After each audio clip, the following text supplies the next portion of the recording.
really orangey colored beer. Yeah. There's Like, I'm not sure if that was banana. beer, or if you just like put sherbet in a cup and let it. Yeah, I mean that's basically what it is. It's a pink guava blood orange cabana. Oh my god. I mean, it is. Oh shit! It's overflowing. Stand by. I need to just come to Chicago at some point and be fed all these beers. Oh my god, it's so good. Oh Man, it really feels like after I quit drinking, they were like, now we're gonna make all the beer taste fantastic. Yeah. Yeah, now it doesn't taste like beer anymore. Now it's like a fucking milkshake. I mean, I was always partial to like very dark beers, so like, meh. I mean, if it makes you feel any better, people that have a predilection towards alcoholism should not drink at all in any shape or form, because alcoholism is by far the worst like thing that could ever. Yeah. Like, why do you think I don't drink? Yeah, no, I know. We talked about this. I'm Yeah, not trying it's to be easy. a bad influence, basically, right?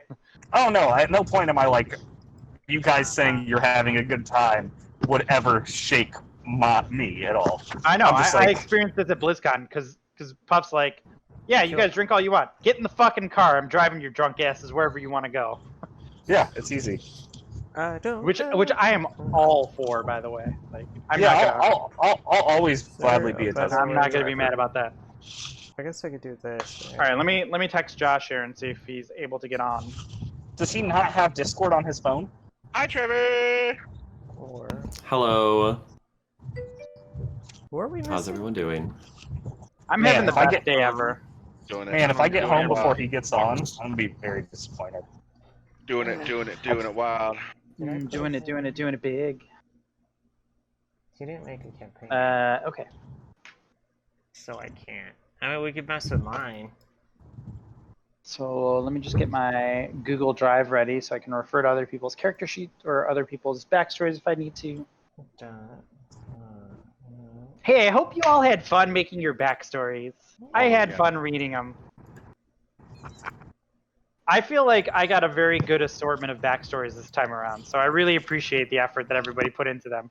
Like, I don't even need to play right now. I feel like I had a great ride already, you know? Like, but I actually need to play. Like, we have to see where this goes. It was a lot of. Yeah, if I make a character and write a backstory and I don't feel if I don't like virtually feel the dice clinking in my hand, I'm not happy. Let's see if I Yeah, can do this so- real fast to see what he would look like. You have to die tragically, or what are you even doing? All right, how Yeah. early into the night do you think I'm Yes. gonna manage to spin my die? Well, when we get into it, it's going to be your first dice roll, and you're going to tell us you don't know how you did it, and that's why your characters die every time. I'm legitimately just dropping the dice. That's the thing. Before we get into it, So if we I do think the this- only person who didn't play in the online thing is Josh, who's not here, and Trevor. So Trevor, did you download Fantasy Grounds, the demo version, which should have been free? Did you get all that set up already? Oh, my bad. I have not done that. I can do that really quick, though. Perfect. We're not going to use it tonight in any case, so we'll just use it to get set up. This whole session is just to make sure that What everybody's am I set up. doing? Setting- Okay, so I'm going to talk some logistics to y'all. I'm This. assuming that everybody's pretty set on their character classes and backgrounds, probably, maybe, right? Is that accurate to say? Class, no. We should maybe talk about that. Okay, Oh shit. I am. so I'm gonna do that. They don't I think everybody independently has talked a little bit, at least to me, about what they're playing. Did I get it? So I think what I'll do is I'll skip my whole shebang for like the rules of the campaign, and why don't we start by just talking a little bit about your characters individually and what role you see them playing, We do. and maybe skip like the backgrounds for now. Let's just talk a little bit, just like purely on the mechanics. This is like Fuck, did I very really different than what I normally do, but let's just talk purely on the mechanical level, how you see them playing out. And Matt, I'll have you maybe stand off because I know that your mechanics is like you could play a lot of different classes Kinda based doesn't on. matter. Yeah, you're like whatever. I'll play whatever because it's not applicable to the character that I want to play anyways. Yeah. Tentatively, it was like a defensive based martial class, but like it Where did it can go? literally go Uh-oh. from that all the way to like Oh, a I moved wizard him. on the spectrum. So like whatever. So I'll fill in for Josh since Josh isn't here. So Josh is playing a Conquest Paladin, which basically means he's going to be like a DPS martial class. Okay. Do you guys want me to just go down my list, or do you guys want to introduce your characters? I'm fine either way. Indifferent. Yeah, Okay, I go mean, for it, go for it, Dad. Talk all you want to. yep. Okay, Puff, you're playing a Forge Cleric. Yep. Which means you're a cleric, but you also wear heavy armor, so you'll probably be like up front kind of deal. So, Yeah. Yeah. Matt, I'm going to skip you. You're next on my list. Trevor, you're playing a nature cleric. Mm-hmm.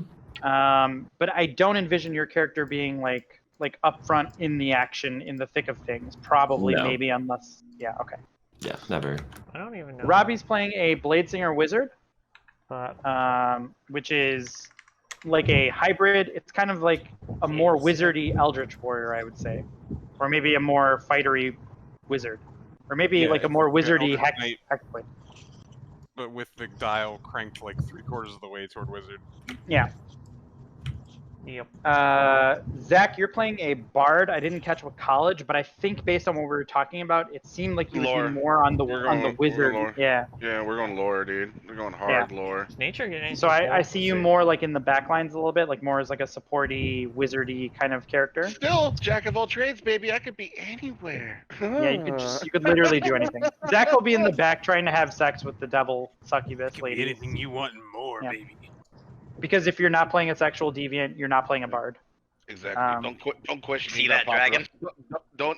Don't question Ignar Pop Rock. Ignar Pop Rock questions you. Okay. Okay. Okay. Listen, my dragonborn never knew their father. What about rock candy? Naz is playing a rogue, Oh my god. and I think you're leaning towards Arcane Trickster later on, Yeah. but we haven't again, we can kind of flesh that out, but you're definitely playing a rogue.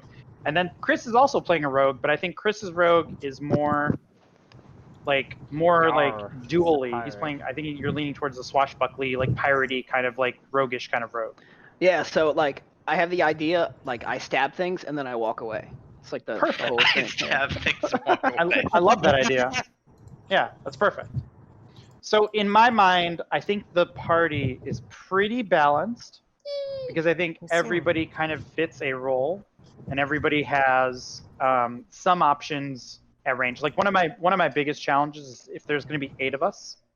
If we're running a module, if you're in like a dungeon crawl, for example, and there's a 10-foot like corridor that you're walking through, that can be challenging when you have 8 people.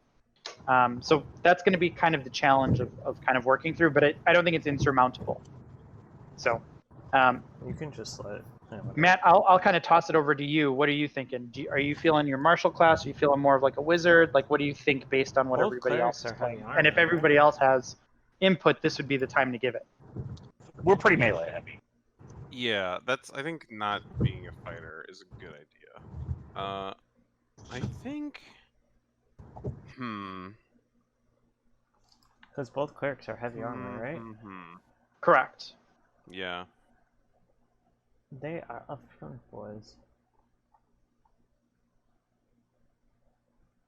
Clerics are tanky as shit. Both clerics are super tanky, yeah. Yeah. There's like 3 Yeah, clerics that get medium armor. Honestly, a range DPS wouldn't be terrible. Be And honestly, something like, still with fighter, but like Arcane Archer or just a range-focused fighter. Would Oh, make yeah. great sense. Is that what you're thinking? Like more like a martial range, like a Yeah. Okay. Or cool. everyone's favorite, the Ranger. Fuck the Ranger. Master, sling Fuck that, user. don't do that. Anything with the Ranger, the worst class ever. What's the equivalent of Mastermind Rogue for Warrior? There's something like that, isn't there? That I think would fit your concept pretty well. It's like tactician or some shit. Yeah, I don't know if it's any good, but it strikes me as something that might fit your concept. But if you're gonna, but it sounds like you're gonna stick with Marshall, which is fine. Yeah, I think so. If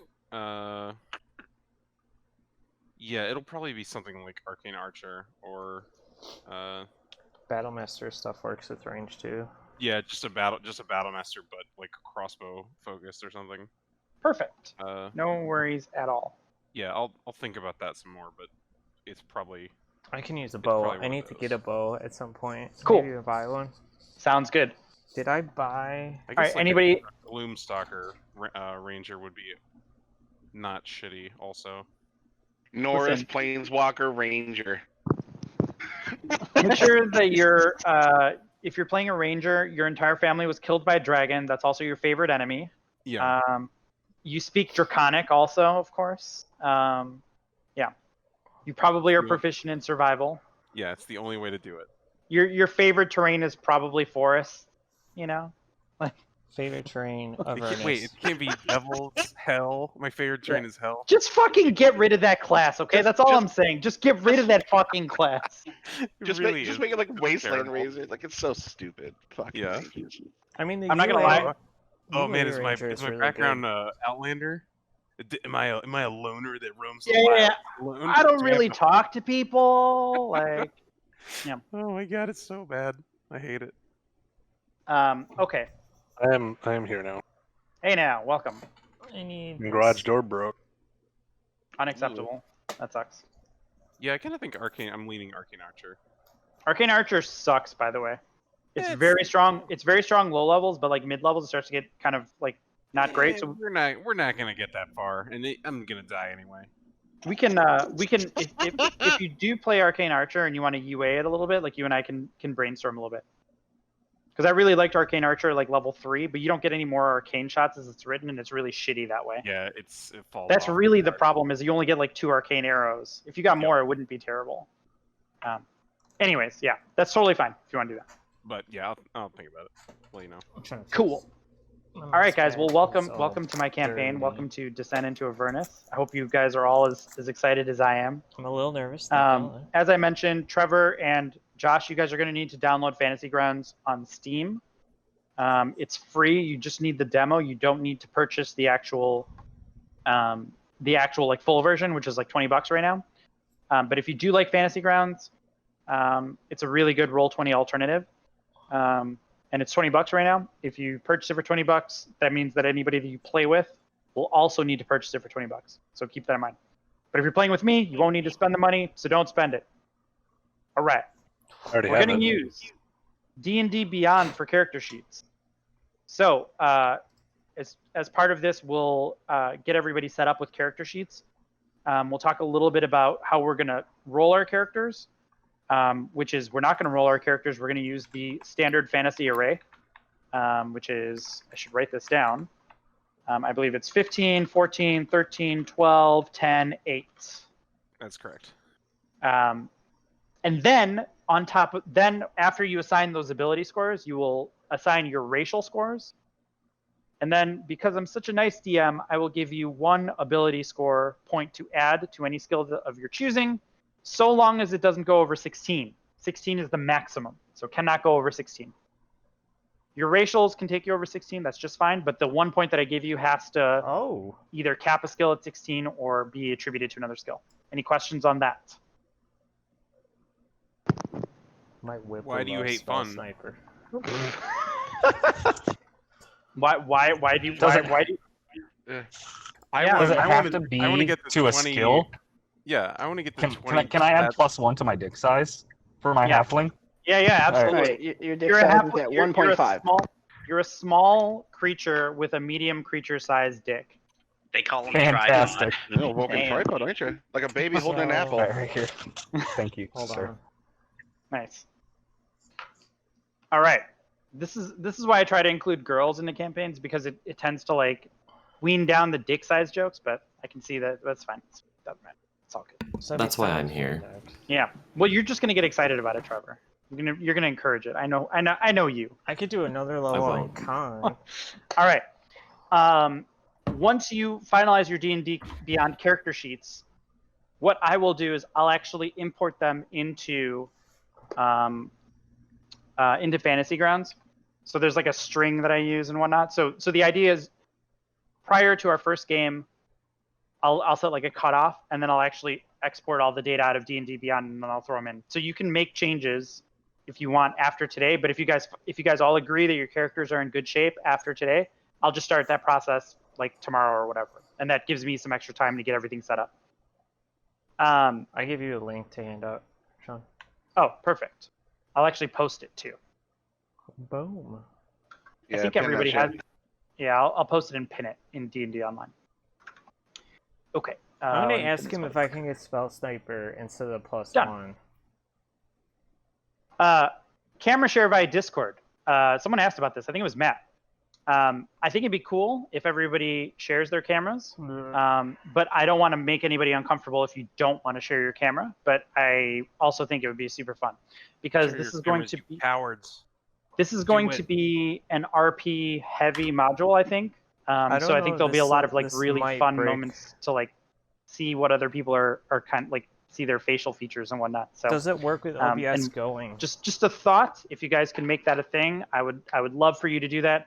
If you absolutely don't feel comfortable doing it, I'm not going to require it. Okay.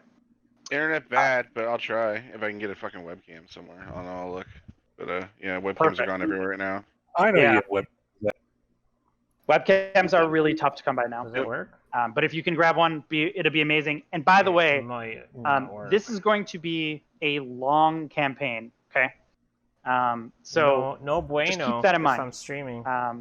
I'm planning on playing at least once every 2 weeks, if not once every week. Probably Sundays.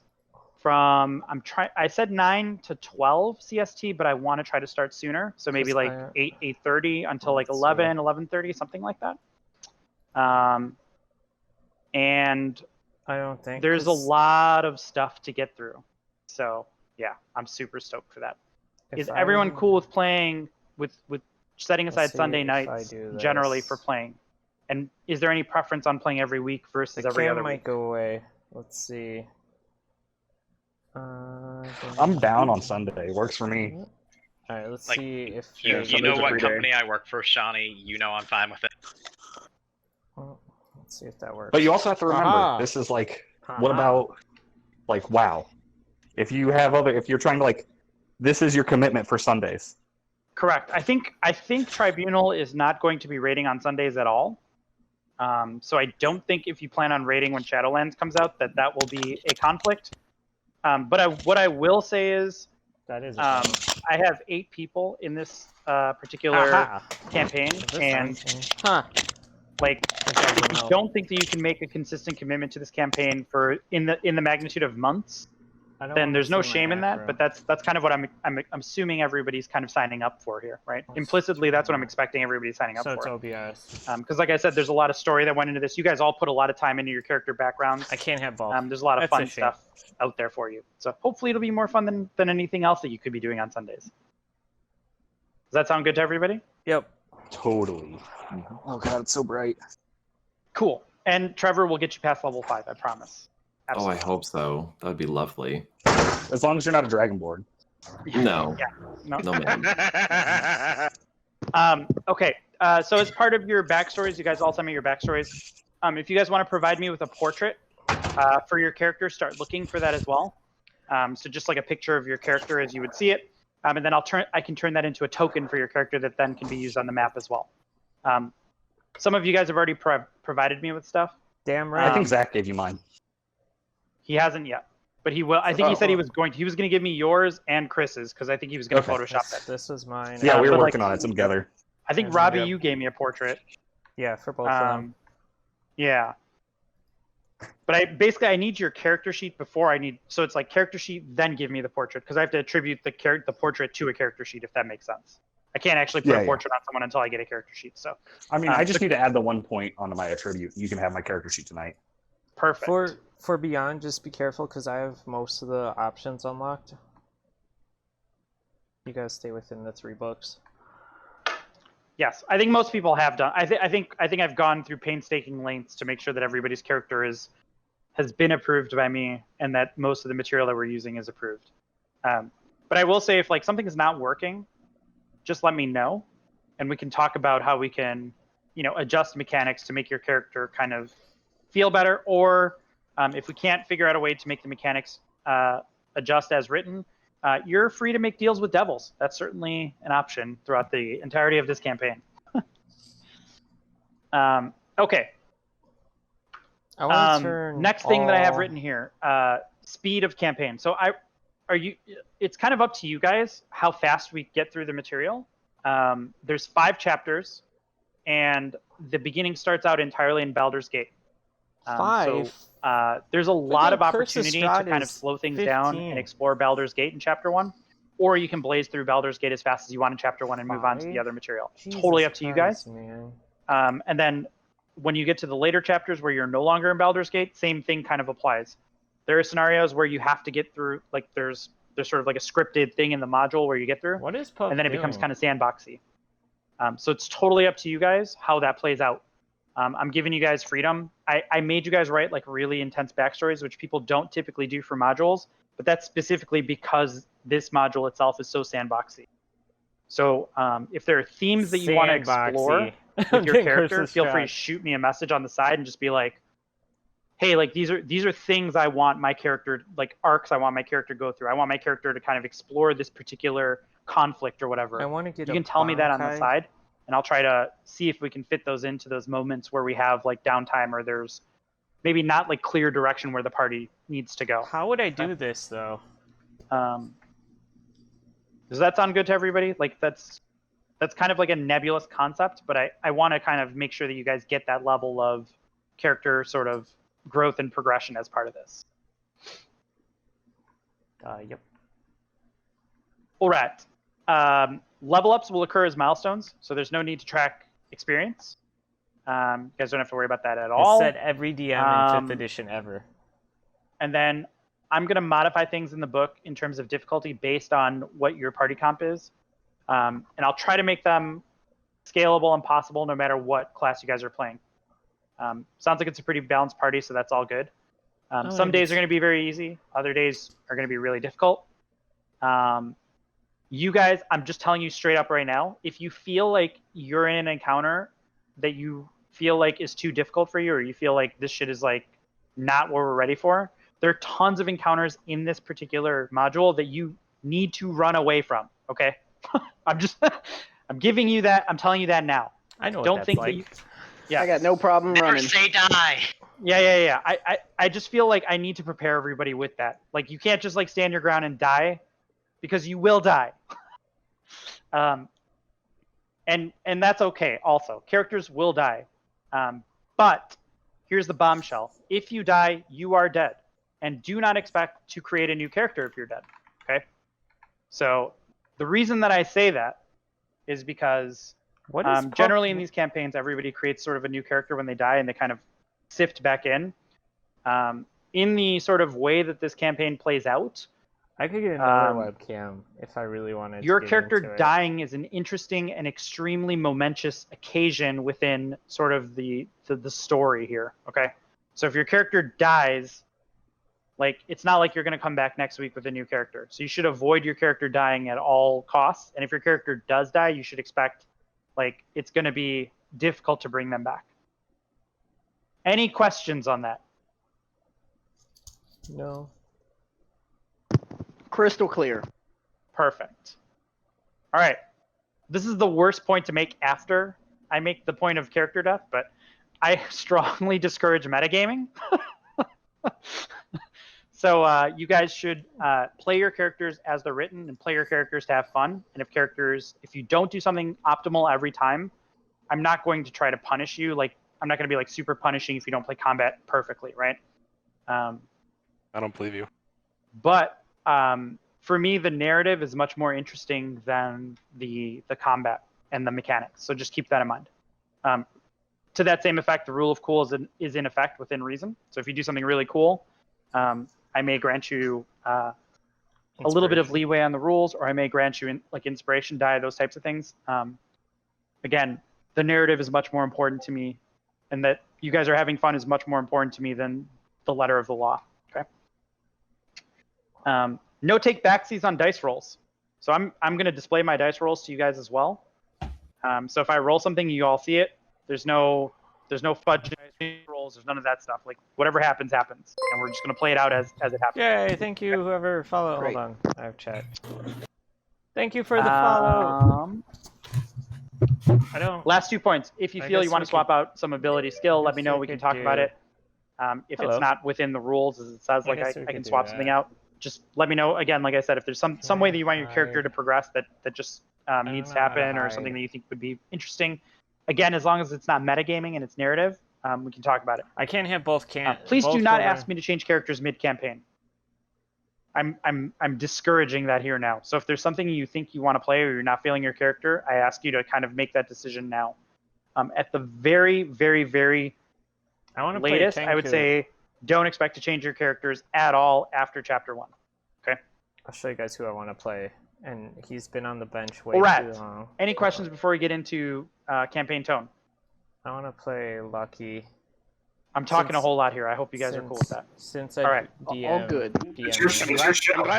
I'm glad someone else is doing it better than me. I like it. Yeah, I like it a lot. All right, my character campaign tone. So, there's Lucky. There's my boy. Anybody who's played D&D with me knows that I'm like kind of more of a narrative kind of person as well. But what I'm looking to do here as part of this experience that we're all sharing together is we're going to be doing a collaborative storytelling, right? So everybody should be connected to the story. And that's part of what this session 0 is going to be. We're going to brainstorm how that starts out. It's going to be an RP heavy campaign. I'm going to ask him. So I want everybody to sort of think of the story from the perspective of your character. And you guys are going to need to fill in the blanks. I don't know. As we progress. And every one of you will have a part to play in the story.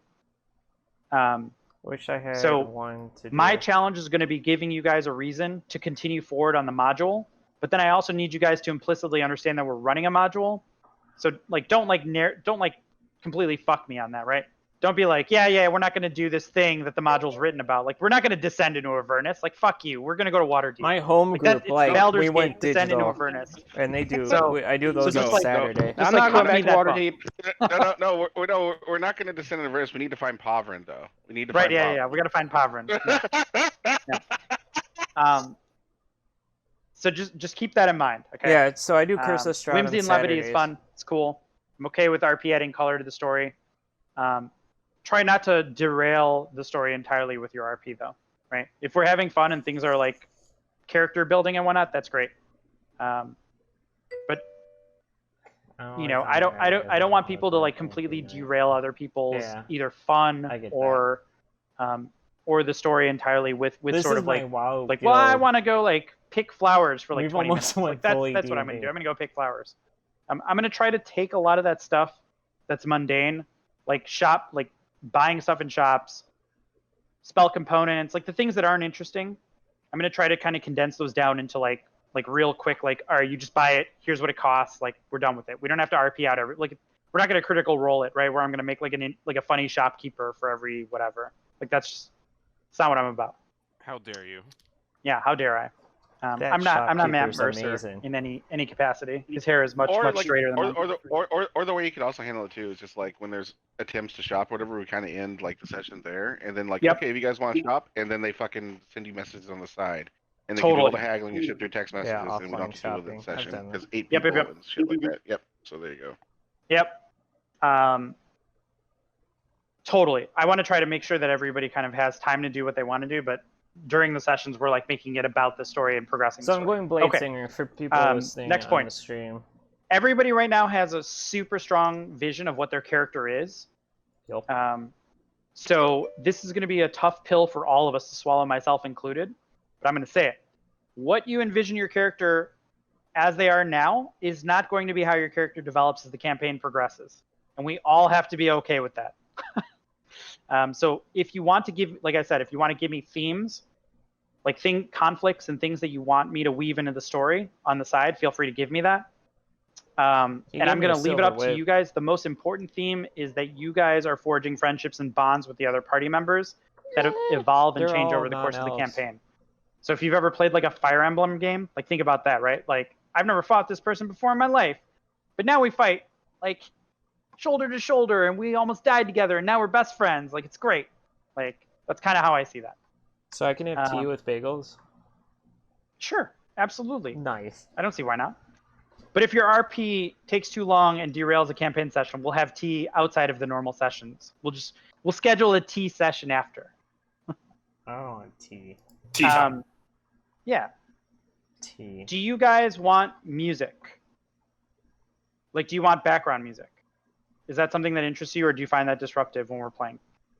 Interests me. I like it. Does anyone find it disruptive? No. It's fine. Okay, perfect. All right.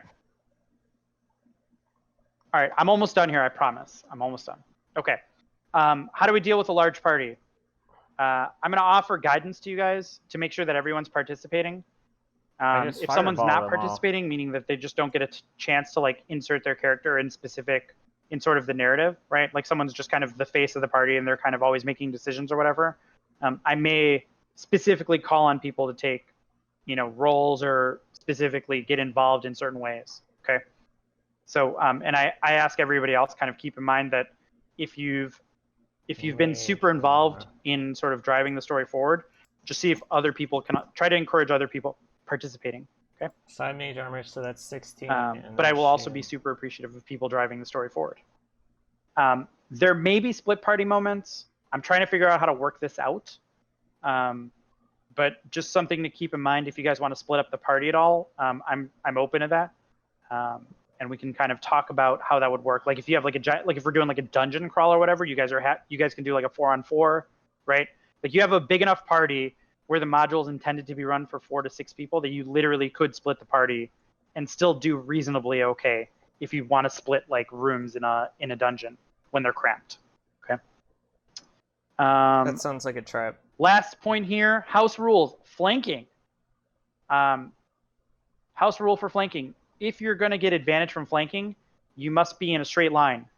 So it's not just you have people in 5 feet. It has to be a straight line between the creature that you're flanking. So PCs here, monsters here, other PCs here. Okay. If you can make a straight line between the 2 PCs, that's flanking. If a PC is over here, that is not flanking. Okay. And then the other one, drinking a potion you own is a bonus action rather than an action. Oh, that's nice. Administering a potion to someone else is an action. Okay. Those are the only 2 house rules that I typically play with, other than the books that I mentioned that would be in play. Any questions on any of the rules or any of the parameters that I've set forth here? Does flanking count if there's a space like in front of me because of my whip? Like even if it's still a straight line, but there's an empty square. Yeah, I would not consider that flanking unless you are within 5 feet of them. I would not consider that flanking. Okay. That's a good question. Well, that sucks. I can't fish for advantages. I don't think the spells get advantage, so it doesn't matter, right? I'm thinking about that now, Robbie. Let me think about that a little bit more. I'm going to stick with my answer that I just told you, but I might renege on that later. I'm going to think about that a little more. Yep. Shaheen. Yo. Is there friendly fire? Yes. 100%. So don't use fireball. Got it. Okay, so I should be worried about Chris. Got it. Yes, no. I would not recommend breathing on Chris. What do you mean by that question? Totally different character, totally different motivations. Like, same player, though. Understand that right out of the gate. The player. Yeah. Well, I can role play different roles. It's okay. Yeah. What do you mean by friendly fire specifically? Like, if I cast a fireball at my feet, does it hurt my allies? Is that your question, or is it more like if I miss and I critically miss, could I potentially hit my out? Like, what situation would you specifically be asking? All the above. If you cast a spell, an area of effect spell that includes allies, and it doesn't explicitly say that it excludes allies, then yes, your allies will take damage. So friendly fire is on. Can you unintentionally harm your own allies by trying with a melee attack? My answer is probably not, but there may be circumstances where that could happen. That makes sense. Yeah, I think melee is probably what I'm most concerned about. Yeah. In terms of spacing and obviously where my character's probably going to be, which is pretty much everyone probably behind me, so I don't have to constantly worry about getting hit by someone else's melee weapon, right? So probably not. There are like really, really, really rare opportunities where you might get hit by an arrow in the back, probably, but again, those would be like the exceptions, not the norm, I would say. Like something would have to go like monumentally I can use wrong a bow. for that I should get a bow from my blade singer, right? Can we eat familiars? No. Oh, come on. Unless they're alive. I guess you could eat it while it's alive. No, don't encourage them. They spent days on trying to figure out how to kill my familiar. Are we going to encounter any Kenku? It's very odd that you say days, because I felt like it was only about an hour. Yeah.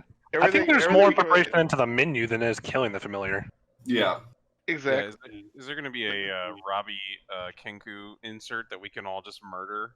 I actually made a handout for everyone for like I made a menu if we were allowed to like fucking eat familiars. Hold on, let me find it. Yeah, I'll post it. Like I said, online. Days. It's gonna be that kind of game.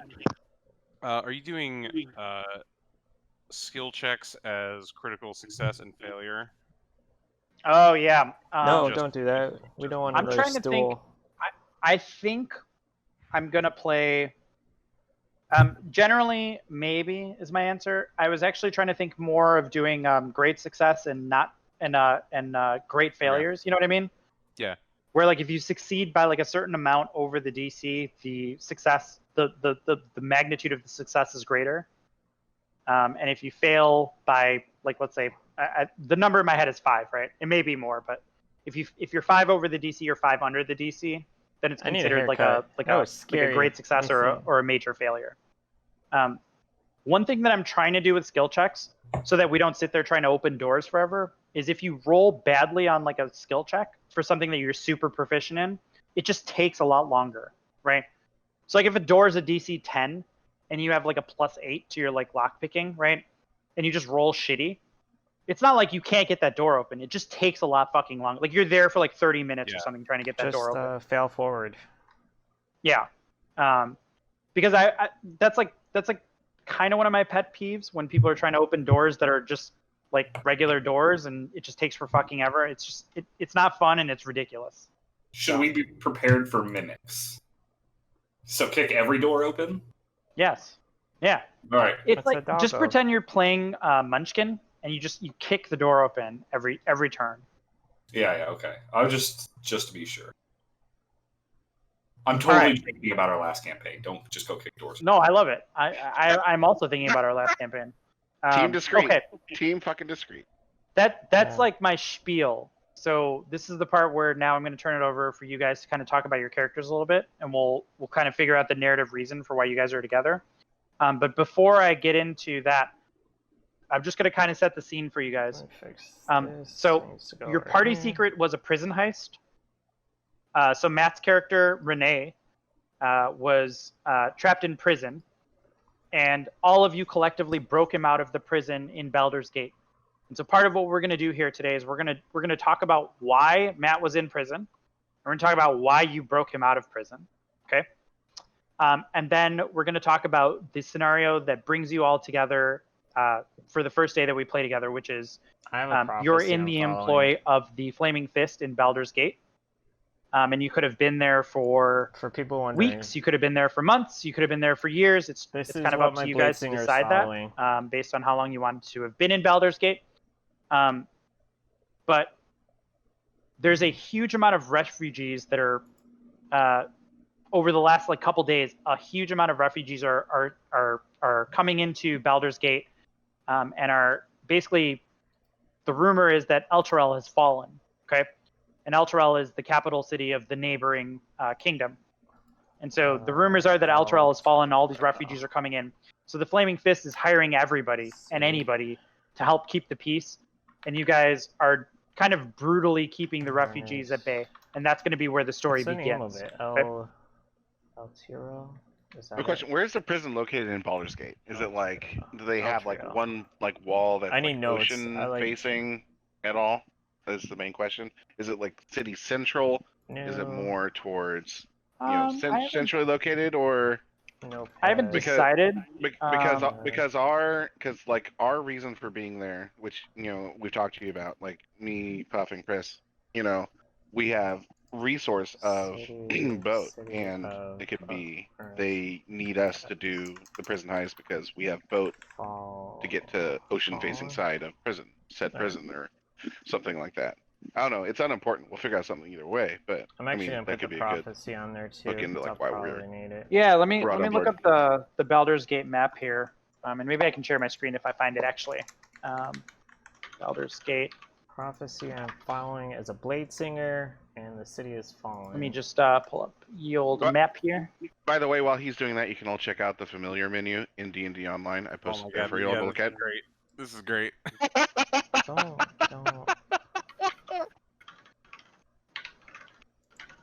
They're jerks. Are you cooking for us, Zach? Oh fuck, I'd be down. Bitch, you cooking? Save as What you cooking? Why can't I find the maps? notes.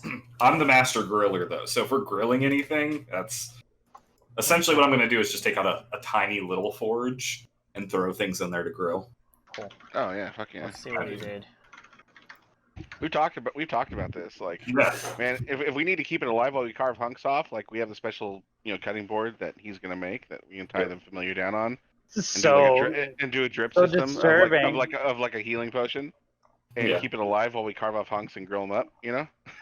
I mean, we're going into Avernus, right? Like, if we run out of food, yeah, at least we'll get one good meal a day, right? Yeah. When you sell it like that, Just make sure you summon something big every. Is it wrong that when I looked at the menu at first, I thought, wait, is this Zach's idea for a Chinese restaurant?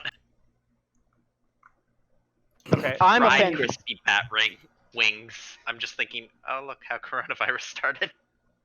All right, can you guys see my map? Join stream. Yeah, watch join stream. There we go. This isn't like great, but so the idea of Baldur's Gate is the Basilisk Gate here is generally where the refugees are coming from. This is where you guys are going to start. You're going to start right around here, okay? Altrell is somewhere out, like to the right-hand side over here. And then there's sort of two separations in Baldur's Gate. There's the upper city, which is where all the rich people live, like where all the temples and like the castles and stuff are. And then there's the lower city, which is more like where like the peasants and the poor people live. Okay, like more of the ruffians and whatnot. Yeah, and that's more on the water side. Yeah, so I'm saying You can see like the upper cities, like this area right here, Zach, deep, like right around here. Yeah, totally. That's what I see. So like the prison wouldn't be up there. If anything, it's gonna be in that lower poor section because they're not gonna put the jail like where the rich people are. They're gonna put it down in the fucking shitty section. Because if you're able to get out of jail, they're just gonna kick you out the front and be like, you're done. There you go. Get the fuck out of here. Yep. So it's just like that's the reason. Like, do you want to have like if there's no specific fucking point disagree on that. Well, because there could be a very good reason. Because the reason why he's in jail is related probably to Upper City. I mean, if he's in a white collar jail or blue collar jail, like how pissed are they with him for doing what he's been doing? I mean, we're getting kind of into our group backstory, but is it a Jeffrey? Is it like a Jeffrey Epstein sentence, or is it like fucking like? How much did he do for the community before he got arrested? And then what was the color of his skin? Well, this is ridiculous. Yeah, let me maybe take a step back. So Matt, why did you get arrested? Can I close? Let's start with that. Yeah, so I mean, we were kind of talking about this, right? Can I close this? There's a lot of options, but I think we were leaning toward the hey guys, we have a job, and it would behoove us to bust Renee out of prison because he has some specific knowledge related to this job. And so if you're looking for an easy payday, it's basically get me out, and I will direct you to a cache of loot. We just might have to lay low for a while to let the heat die down first. What'd you do to get prison? Oh, why is Renee in jail? He may have been, he may have been picked up in the process of completing a previous job. It's things maybe went south. Stealing from super rich people, like we had to. Yeah, there's a little bit of that. Maybe one of the Grand Dukes. Yeah, who could say? But the location of the secret cache might be just chaotic where we ditched the loot from the last job. Waitzinger going to join this group of ruffians? So, let's say that you got caught by the Hoon, whatever, and so that you're basically like in the prison of the House Hoon like manor. We'll say it's not like a big jail, but let's say you're in jail with like a dozen other people or so. Okay, that had been caught on a sort of similar house, so it's in sort of the southern edge of the upper city. Thank you for subscribing. And essentially, you guys all have to think of a reason why you're connected to each other. So maybe the correct thing to do. So if the prison heist is the secret, let's take this opportunity to maybe just to introduce each other's characters, because I know I've talked to everybody individually, but I don't know that everybody else has. So I'm just going to go down the list as it appears in my screen. I'm going to have everybody introduce their characters. So, Matt, you talked a little bit about your character. Why don't you start? Tell me a little bit about your character. Absolutely, yeah. So, yeah. Go ahead. Oh, so yeah, just the quick elevator pitch, right? Yep, exactly. Renee is a rock gnome. He is a special breed of rock gnome that isn't from around these parts. Do I want to go with so like not telling them I'm a blade singer? Because right now my guy's disguise is a mage. Candyland colored skin and kind of a cutesy appearance. I don't know. But he has just like a thin pencil mustache. A pesta very mustache. gaunt, like sallow skin. And he wears just like a wool cap and knitted sweater with like tight slacks and nice like fancy leather boots. Always smoking a cigarette.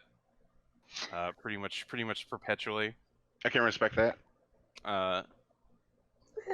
Yeah, but he's just a real interesting guy. He's probably been up and down the Sword Coast the last 5 Anyone wondering, 5 this or is 6 what years. my familiar is going to look like. Probably been hopefully. arrested for vagrancy or petty crimes in most of the major towns up and down the coast.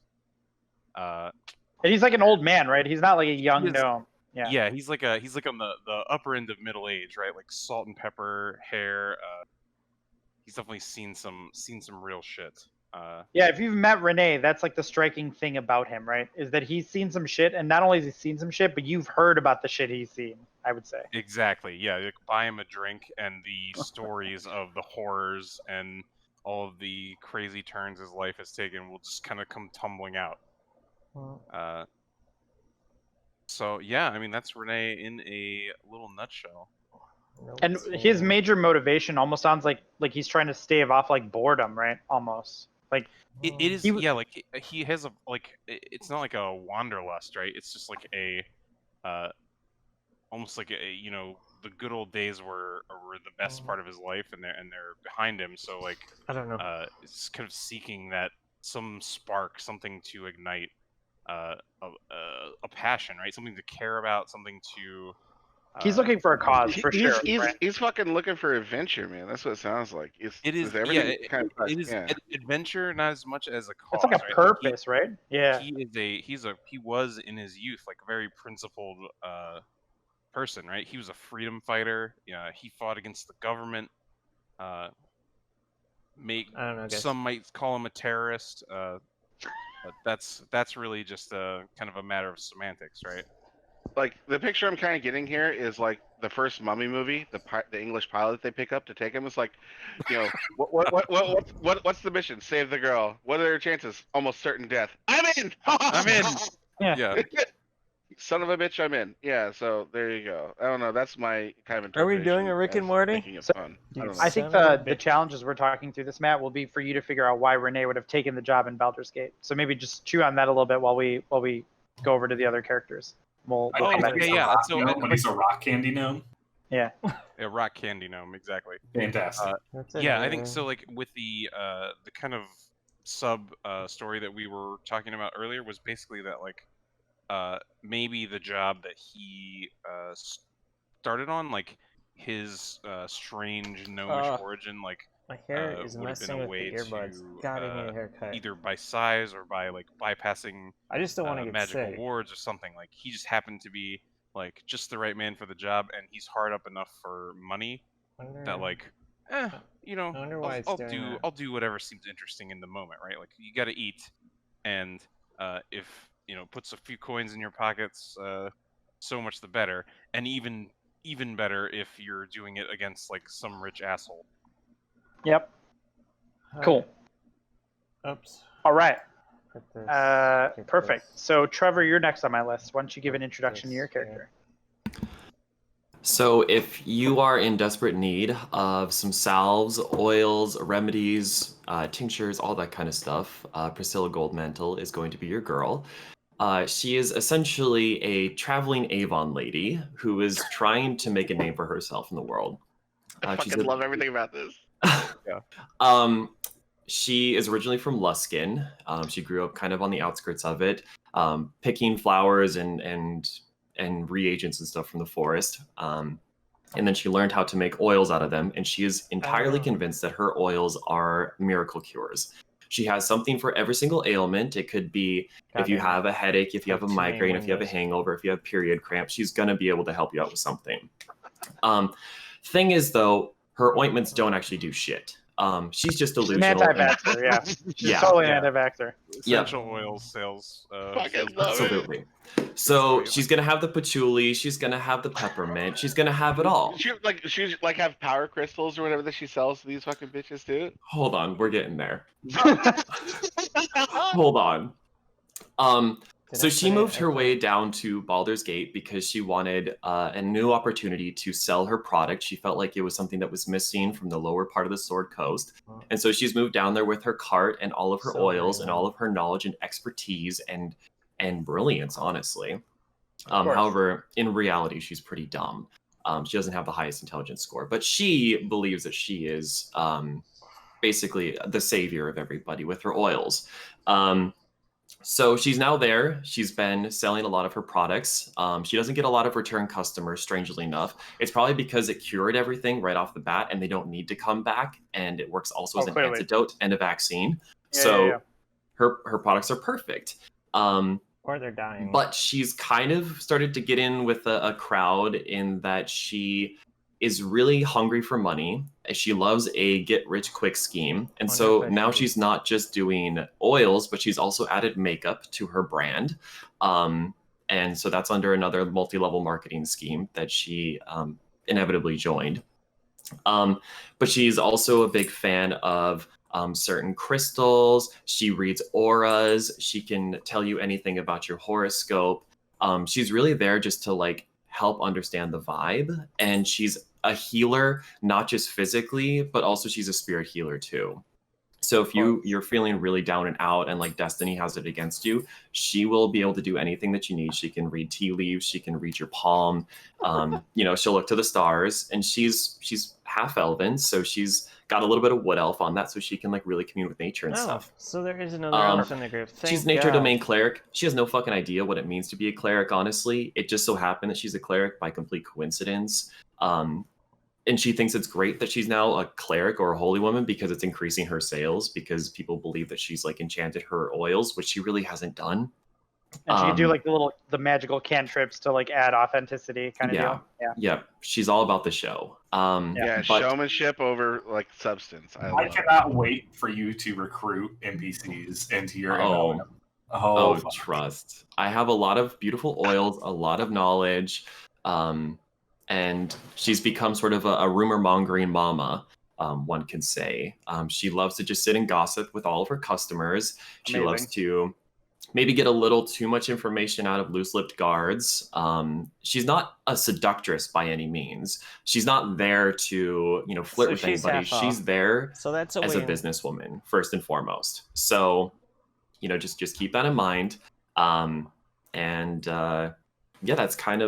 That's kind of the whole shebang with Priscilla.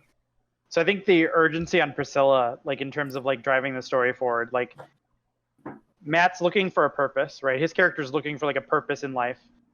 And Priscilla's looking for like a get rich quick scheme. Like that is her like major motivation. Yep. So she wants money. Yep. Lots of money. And she'll do scummy shit to get money, but it's for a good cause, so she'll go with it. She's an end justify the means. I don't know how far I want to take this, though. Yep. Do I lie to a party? She doesn't really have great morals, and so I guess we'll kind of see wherever the group takes her. Perfect. I'm definitely not going to have fun with that at all. All right, Josh, you're up next. I gotta be careful what I say here. Okay, so Zerai is a bloodline of Zerial tiefling. Kind of like, I was going race first. I'll get there. Oh, sorry. But just kind of like he was saying with the nature domain cleric, he doesn't really know what it means to be a tiefling, or even the different bloodlines. He just knows what it means to be different, and he knows what it means to be discriminated against, particularly by humans and elves. For kind of being more of that kind of demonic infernal looking. Kind of my concept of him, I wouldn't say he's like full on demonic looking. I kind of concept where he looks kind of very similar to human, but he's got kind of these bone horns that are kind of running horizontal around his skull and kind of curve up at the very end towards the back of his skull. And he's got kind of a slight like reddish tint to his skin, but I wouldn't say like a deep crimson red. But his eyes are like a blood red. That's kind of like the dead giveaway that most people kind of notice on him first is his eye color. He is a paladin, but I was kind of more of a recent on that. Kind of my take on that is he's more of a fighter that had some divine guidance that kind of stepped in kind of recently. So he's not going to be like your tried and true, holy knight paladin, where he's going to, has like kind of a crusade, that kind of thing. He does come from a military background. So the reason what brings him to Baldur's Gate is a mission for his government. And then obviously he gets stuck, that we'll kind of go towards the start of the story there. But I'm being totally vague on that. Do you want everybody to know where he's from, or do you want to keep that? Do you want to save that? Okay. Yeah. Okay. So that's why I gotta be a little careful on like what country is, why he's there. There's a lot of their tied, and that'll be coming later. But essentially, he's a young. I envision him because tieflings kind of age similar to humans, so I envision him kind of being like in his early to mid 20s, and so he's not like a very experienced character by any means in terms of like life experiences. He's got kind of that youthful vibe where he's very angsty. He's very got that chip on his shoulder, especially except for being in a background of being kind of discriminated against, raised up. So he's constantly wanting to prove himself. And the best way he views that is through martial application. So he's kind of pushing himself to be like the best fighter that he can. He takes everything kind of like the extreme where he's always feeling like he's not good enough. And there'll be some kind of, I'll reveal more as the stuff goes on. I'm starting being kind of vague here a little bit. I'm doing it on purpose though. But essentially just kind of know that he's, at the very start of the campaign, he's going to be kind of a no-nonsense because he's going to be kind of laser focused on how does he get what he wants out of Baldur's Gate? How does he get out of Baldur's Gate, basically? Because he wants to get back to his government. He's got a mission in mind. He wants to finish the mission and move on, basically. Cool. I'm on a mission So too. he's very much. I almost like think about Zerai as like driven by justice, right? He's like very much driven by his ideal of what justice is. If that's fair to say. Yeah, I would say that's a great way to say like his version of justice. I want to put that on there because it's not going to be like he's a straight. He's not following like the laws of Baldur's Gate, right? He's got his own mind for what he wants to accomplish. Yeah, and he's very aggressive in his pursuit of his vision of justice. And I kind of want to point that out too. That's a good one. I'm going to put that up because it's hard to be like undercover elf. I'm going to play on a theme that he's very naive in a lot of ways, and so the way he sees the world is, I mean, his mind's very black and white, but it's not nuanced enough. And you guys were into that where like his vision of justice is probably not always correct, but in his mind he's going to be super committed and dedicated towards his mantra of justice. Perfect. Like most other paladins in the world, he thinks he's got it all figured out. I'm like an elven paladin. Cool. Zach, you're up next. Can we do Chris and Puffs first? Because I want to lead into our shared secret. I think if they laid out theirs first, and then I could do the whole. Is that okay? Like, as long as they're okay with it, I'm okay with it. I mean, are you two okay with doing that? You know your guys' things first, because then I'll lay out our kind of like. I'm down for whatever. Okay. Yeah. So go to them, and then I'll lay out mine, and then I'll dovetail all three of ours into our thing. So cool. All right, Chris. Which Chris? You guys are both Chris. Which Chris wants to go first? All right, I'll go first. There you go. All right. So imagine my character. He is a halfling named Hofric, Embermaster.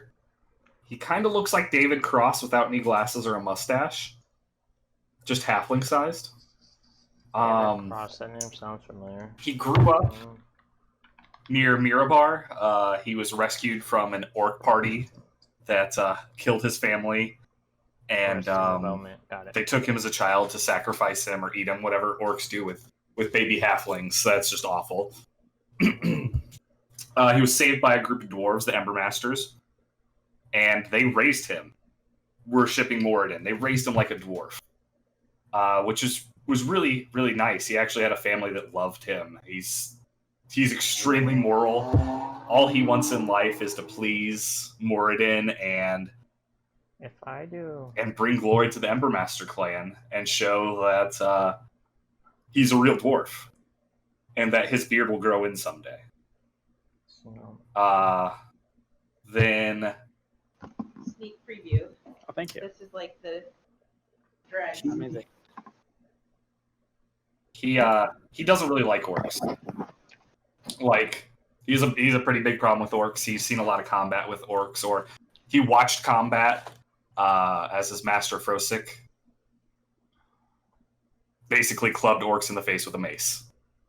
And he wears heavy armor at all times with Moradin symbol on it and a little FE for Frosic. It was given to him as a graduation present from actually becoming a Forge Cleric. If I don't know how I'm going to do this on OBS. And as one of his first missions, they sent him to Waterdeep with trade goods for a family friend who needed them and to bless the shop of them as a Forge Cleric. And yeah, that's why he's on his way to Waterdeep. And then I'll let Chris take over from there. Okay, sounds good. All right. So my character is a gold dwarf, and his name is Fargrim. And he is a member of the friend of Puff's character, said family friends. So background on his family, his parents, Fargrim's parents, immigrated to Waterdeep, like before Fargrim was even an idea. So he has grown up there. That's pretty much all he knows. How do I want to play this? Do I tell them being that gold I'm a dwarves blade were, singer? I mean, you know, not typically yet. gold Next dwarves level are I'll be, very traditionalists, but they might were like hide my very eccentric for Do I hide dwarves. the But they still prophecy? tried to teach him the traditional ways. Not really his bag. Since he was really young, he's always been interested in sailing. So he'd be with his father, for instance, you know, negotiating trades on the docks, and he'd see these boats. He'd be like, whoa, you know, I want to do that. So then eventually he comes to age and he gets a job on a boat. It's great. Life's great. I love sailing. That goes on for about a decade. And then kind of the like illusion of grandeur starts to wear off as he realizes like this is not as amazing as he thought it would be. So it kind of wears on him. Right. Yeah. It kind of wears on him. By this time he's like made it to like first mate. So he's not just like some piece of shit on the boat. He's pretty knowledgeable about vessels. Like his captain has trained him in various ways of combat, both in sea and... Don't forget about the winch incident. Yes, of course. How could I forget about the winch incident? How could you forget? Yeah, exactly. I don't know how I would fix this. But yeah, for OBS. so yeah, he's good at fighting on boats and good at brawling in taverns. He loves his hard drink. Big fan of the drink. He is really good with working with wenches and devices like that because early on in his employment on the Lady Luck, which is the ship's name that he works on, he fucked up and dropped a whole bunch of rum all over the deck. And yeah, it took like a year to pay that shit off, but trust, he has never made that mistake again, and he's incredibly skilled at that kind of stuff now. As for his I need to ask him about cantrips. As for like why he's going where, like what he's doing, he kind of, you know, as his drinking tendencies became a little more heavier, he started having a little more a bit of a rash decision making, and eventually it kind of cascaded into some event which Zach will discuss in more detail. But yeah, like he kind of needs money because he shit the bed, I guess you could say, and he's got to pay off certain debts and certain recurring fees. Oh yeah, super important before Zach leads in. Hofrick does not imbibe. He is a young halfling. He's about 22. No imbibing of the alcohol. He is a glass of warm milk type of guy. Yeah, pretty good lad. Yeah, he's a good lad. Okay, good boy. Good boy. Halfrick is Elfo. Yeah, I'm pretty much Elfo. Okay, yeah. He's like the halfling version of Elfo. Yeah. Yeah, like very like. So very Zach, you can lead in now. Well, you know they're gonna make Elfo a halfling now. Okay, so all right, I'll pick up here. So my character's name is Ignard Poprock, and he is a half orc bard. And before you say like a half orc bard, it's like no, there's very good reasons. Okay, so his father is Ignatius Poprock, and he was a wizard, from Waterdeep, and he's a member of the Watchful Order of Mages and Protectors. But as far as he was concerned, he wanted to investigate the orc culture, not from a tactician standpoint, but actually understand the orc culture, like more of an archaeological, societal, structure of like anthropology. Yeah, anthropology. Yeah, yeah, there you go. So he crafted himself like this illusion ring because he is, like I said, a master in that order, and he crafted this ring and he infiltrated the orc, society. So as he went into this orc society, he lived among them, and this ring made it, so he could do that, and he was, witty enough to do that because he's smart. And then, but as time went on, he kind of fell in love with one of their orc priestesses of Luthik, which is Luthik is the goddess of like life and growth, and the wife of Grumash, which is the main orc god, which is basically orcs believe in Valhalla in so many different terms.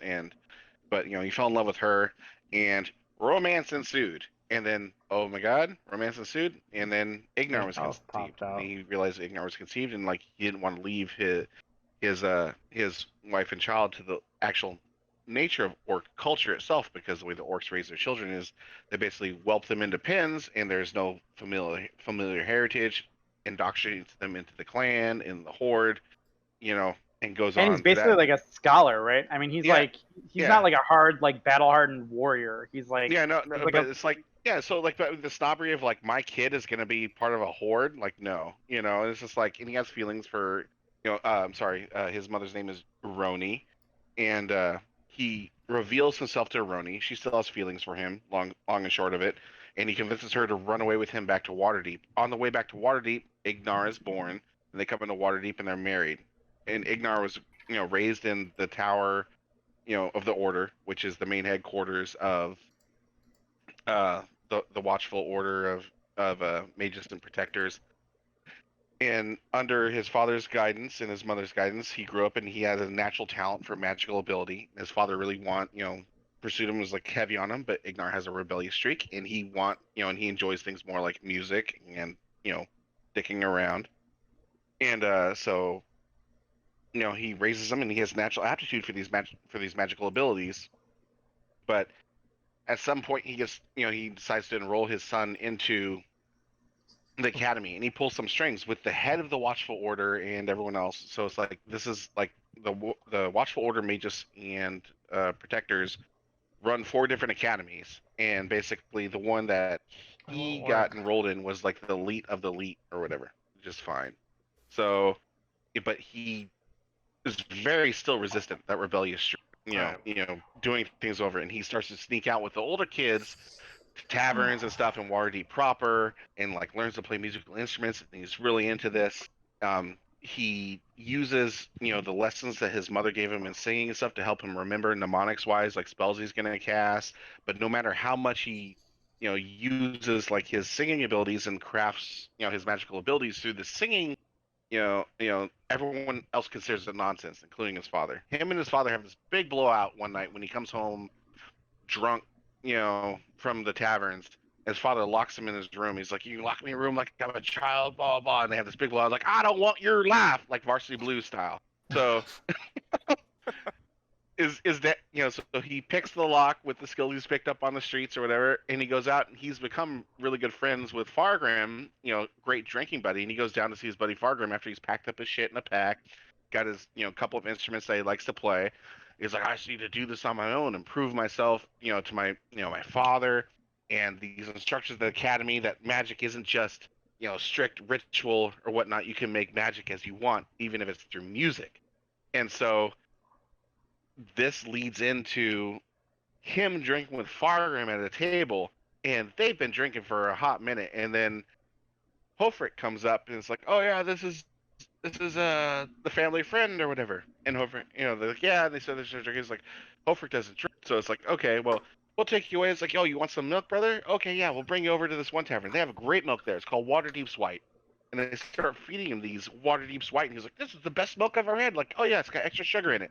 Hofric gets fucked up. Like, just fucking like someone who hasn't drank before is like, fucking man, this kid is fucking off the chain, and he decides to go. He's like, you guys are looking for adventure? I got the boat for adventure. Come on, follow me. And they sneak into the harbor, and they're like giggling. They steal the boat, still laden with cargo that Hofrick is supposed to deliver. And they make out for sea. Fargrim. Yeah, Fargrim. Yeah, they steal the boat that he was the first mate on, right? Yeah. Yeah. They steal that boat, and they're out in the sea. They wake up and they're kind of hungover, and they're like, you know what? We're fucked. Like whatever. And then they realize, oh, the fucking rum's still here that we're supposed to deliver, and they start drinking rum, and they party barge it, and they're like, shit. Let's go down to fucking. We'll dock it in Waterdeep, and we'll figure something out. I mean, Baldur's Gate. Yeah, Baldur's Gate. Yeah, we're going down to Baldur's Gate. Like, man, we're gonna figure this shit out. We'll dock it down there, and we'll make our way from there. This is the way we're gonna go, boys. We got it. This is us. We don't need anyone to tell us what to do. We're gonna make a profit off this, and come back up north, and be like, yes, see, you didn't trust us. Like, look at what we did. And then so that our story kind of begins down there. Like we dock the boat, we're off on the dock, and Hofrick is really not happy about any of this, but he goes along with his two buds, and that's where we're kind of picking up with our story. I really trust dwarves, by the way. So Fargrim, when he says that like this is what's going on, since I was raised by dwarves, they're really all I know to be truthful. I was like, okay, I'm totally down. You guys are also the only dwarves that have never been afraid of water. It's amazing. I'm a halfling. Yeah, I'm losing my mind. I'm just praying to Moradin, freaking out we all have. I just want to say, we all have super supportive families that love us. We're not like. Yeah, this is the most wholesome story ever, right? Yeah. Like we're all rebelling. Like you sold the car.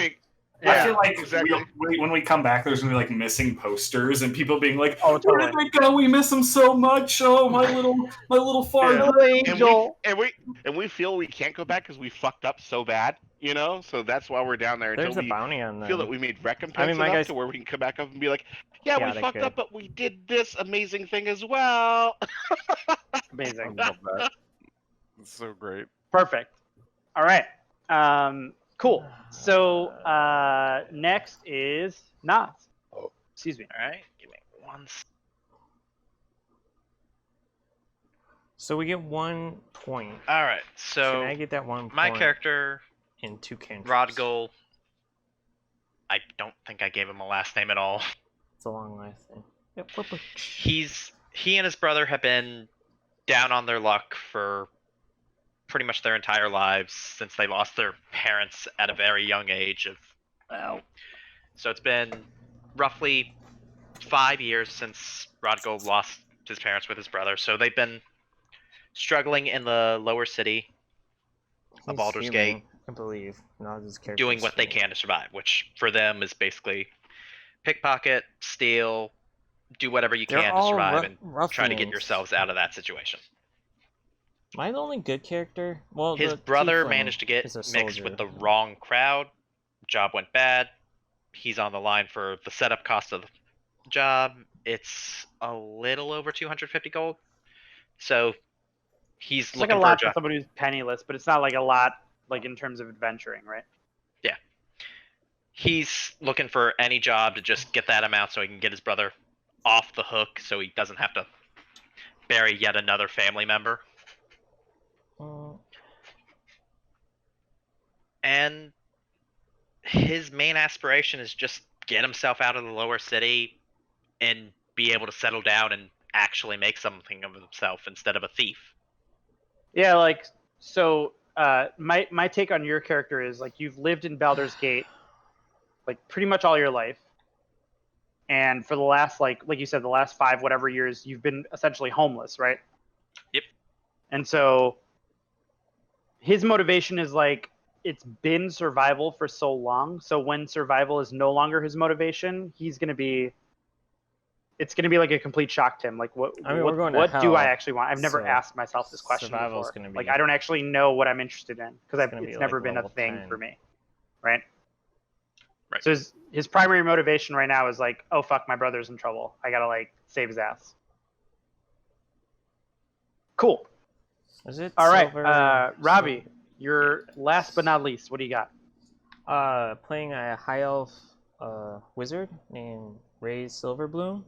He's from Silvermoon, and he's in Baldur's Gate trying to find a mercenary group to join.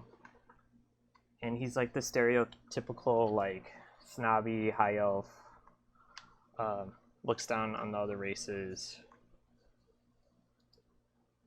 I'm trying to think what else to say. Did he find the mercenary group? Are we doing?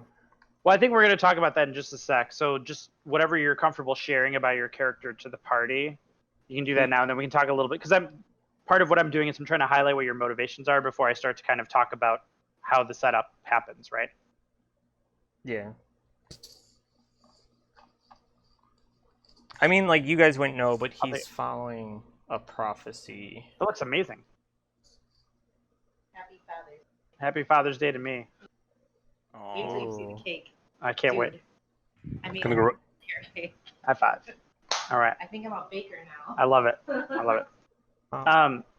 Do you want to share that part, Robbie? Because I think it's important, but it's up to you if you want to do it now or if you want to do it in character, like over the course of the game. I mean, I'd rather wait. No problem. And just no problem. Yeah. Yeah. So he's basically so he's looking for a mercenary group to join, basically because he's like a great wizard, and yeah, I'm just a wizard. I'm trying to like study more. Like that's like my thing, and yeah. So it's on the career track. You got it's like the career path, like the coming of age tale with elves. elves. He's like, man, my resume's looking really good right now. Yeah. If I join this mercenary group, this shit is gonna be bomb. My elf din is gonna be so good. His so I'm gonna put armor is super shiny. Elf din. Yeah. I also summon very tasty familiars. So I'm gonna give you guys a couple thoughts, right? So how long do you want to have known each other? So clearly, Puff, Chris, and Chris, you guys, Chris, and Zach, you guys have a bond. You guys have a backstory. But how long do you guys, the rest of the characters, want to have known each other? I personally don't think we could have known each other for a terribly long time, just given like the three of us's reason for being there. Well, me and Chris's characters, I think it's stated that we've known each other for around 4 years. Mm-hmm. Yes. Yeah. So yeah, and I'm sorry if I didn't say my character. My character is around 20 years old now. So. Ignore any frosting in my beard. How about the rest of you? Do you guys want it to be like a matter of weeks? One of the things I'm trying to avoid. I'll jump in here for a second if you don't mind. Yeah. Go ahead. So kind of the backstory that we're workshopping, Bagel, Trevor, and I a little bit would be a matter of weeks. So like I said before, Zerai got brought to Baldur's Gate for a mission, and his mission was to get something politically motivating against the four dukes of Baldur's Gate, because his country is looking for a way to weaken Baldur's Gate's stance on the Sword Coast, if you will. Yep. So upon getting to Baldur's Gate, he was able to, by circumstance, connect with Priscilla, being a street merchant, and the fact that she had information about the city that was useful to him and helped him plan out the initial job. And she also connected him to Renee to do the initial heist from. What oils did she sell you, though? I need to know what your affliction was. Like. Devil's in the details, right? Where's in the prophecy? Hold on. It was erectile dysfunction. Yeah. It's lavender. Renee a little lilac. Yeah, Renee would have got gooseberry and lilac. I don't know. There's nothing in here that screams tiefling for me. Yeah, so like the prison break, the underlying assumption is that everybody's involved in the prison break. So everybody's kind of got like this desperate. Like I think as you guys all arrive in Baldur's Gate, right? You're all going to see signs saying "Join the Flaming Fist." Like think about like a typical army recruitment poster, right? Like we'll pay for your college, right? Like it pays great. You don't have to do any work. Like join the Flaming Fist today. No, no college necessary. Okay.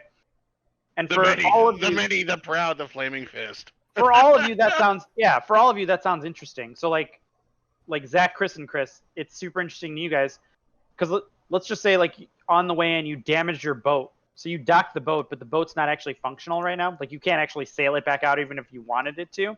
But you're All they paying need is a fucking fees on that mending motherfucker. Like people are spell. hounding you for those fees. So you guys are looking for a way to make money, but you're too wholesome to think that you want to do anything like crooked. You don't have any sort of ties to the city, right? So it's like, oh yeah, I'll just join the city guard. That seems reasonable, right? Like it's probably fine. Like they're probably good dudes. You don't know anything about Baldur's Gate. They're probably upstanding people. They will be totally great role models for us. Right, and we're great people. We're gonna do a great job, right? Like that's kind of what you're thinking.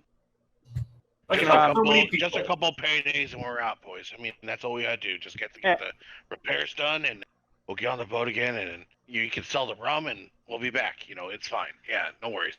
Yeah, so you guys get that. That's like, I think that makes sense for you guys. So Matt, you're probably in Baldur's Gate just because you're drinking, and maybe you get whiff of like, maybe you join the Flaming Fist because it gives you the ability to just drink yourself to death. Like it doesn't matter. It pays your bills. You don't actually. It's a do nothing job, right? And maybe you've been doing it for a while. It's both the. I don't know. There's nothing in here constant for flowing drink.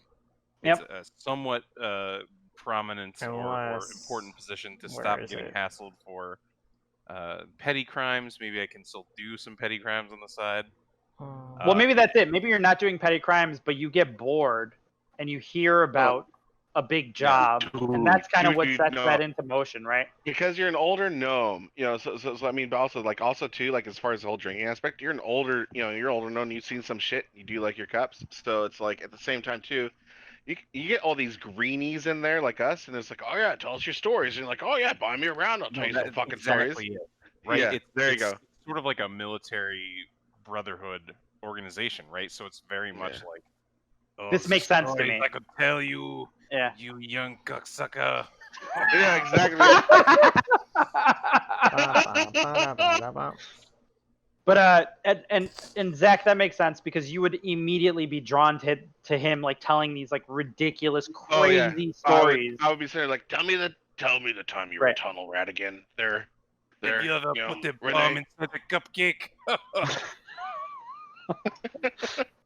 Perfect. So that gives so we've gotten 4 of you into the Flaming Fist. Josh, yours is easy too. You're in the Flaming Fist because there's no requirements to join really, and you have a mission from your government.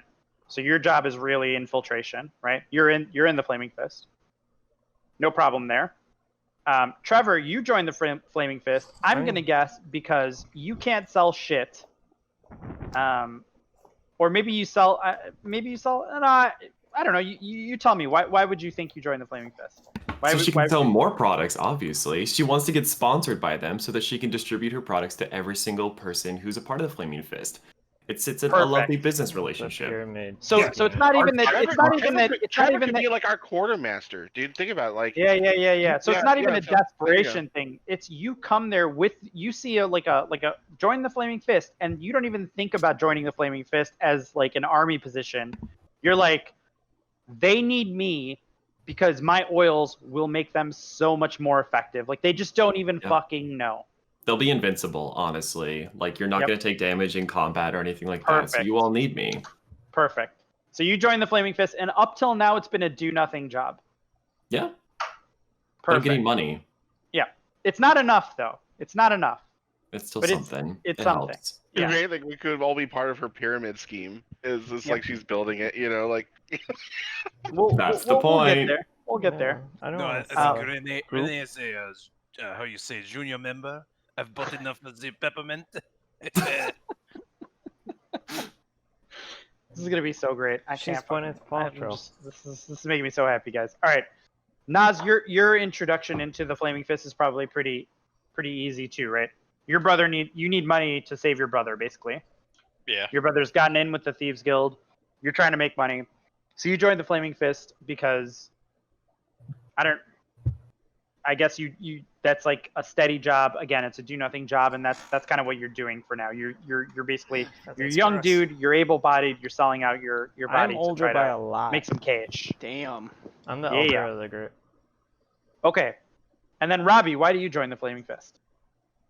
For intel of the area was the plan. So So your thing is not dissimilar to Josh, right? Yeah. So you're joining the Flaming Fist. You don't actually give a shit about Baldur's Gate, but you have sort of a greater purpose that maybe nobody knows about yet, right? Okay, perfect. So you guys all joined the Flaming Fist for your various reasons. You're all in orientation together, which orientation is patrol the fucking streets, you assholes. Why are you fucking looking at me? Training montage. Yeah, so there's not really much of a montage. It's literally like Renee sitting in a bar drinking, telling Zach and Chris stories, right? You guys spend all of your time in the Flaming Fist, like the weeks, kind of just drinking away and telling stories. And then I'm trying to think what everybody else, what else would everybody else be doing during these weeks? Let's say there's a couple weeks kind of leading up to this to where you're getting to know each other.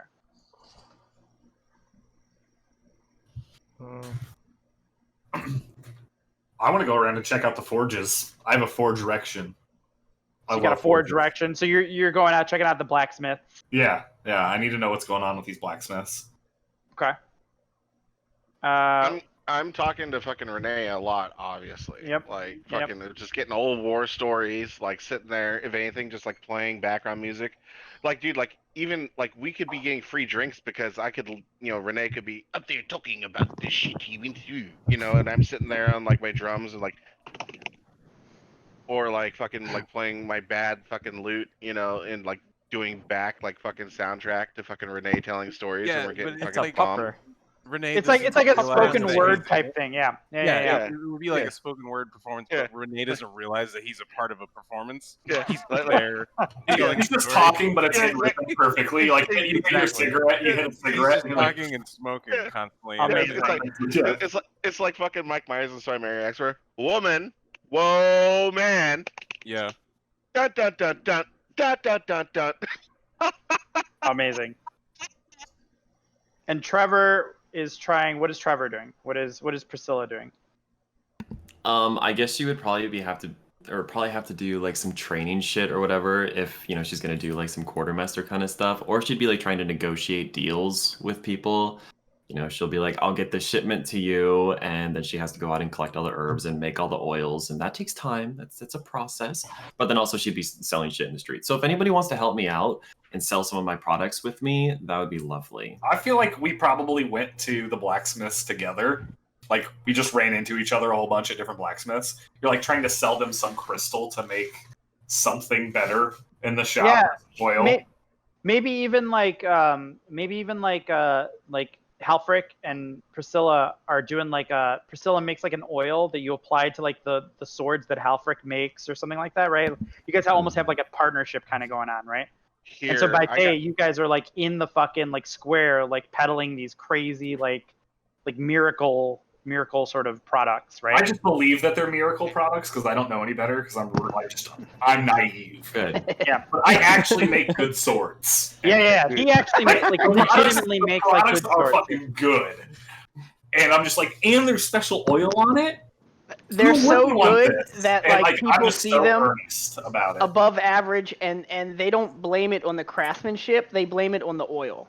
Yeah, and in fact, you actually start to see like as the Flaming Fist walks by like any given alleyway, it starts to smell of like sage or mint or something. Like all the swords have been like you guys basically start sourcing all of the swords of the Flaming Fist. Here, right? I'll do you one better for Trevor's expanding empire. Like because she's a female and she's used her womanly wiles on me a bit because I'm a little bit younger. But like we have a swag stand when we're in the bar or whatever, and we kind of set up shop. And Renee will talk and do like spoken word. I'll play the fucking guitar, and then Chris could like fucking go and like kind of work the stand and collect money because we're like, all right, dude. Well, I mean, not totally on board with this, but I mean, shit, she's giving us a cut, so we got to get the fucking money somehow. This is gonna make it work, So it's just like, yeah. Does that make sense? Like have a swag stand, and like, oh yeah, fuck yeah, flaming fistables, or some shit, like.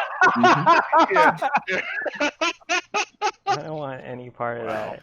I mean, I'd probably also be selling like stones. I'd be like, this is a peridot, but I actually just painted green on a rock, and I'm just trying to peddle that out like it's actually something significant. Yeah, and we don't give a shit. You could either like totally fool us, or it's just like, yeah, we understand you're full of shit, but we're down with it. Cool, dude. Just we get that fucking 50, we get 50% of where we sell this fucking tavern, right? Okay, cool. Yeah, we got it. I've never checked any of these rocks because I would know right away they're wrong. I have no fucking idea. I'm just like, totally.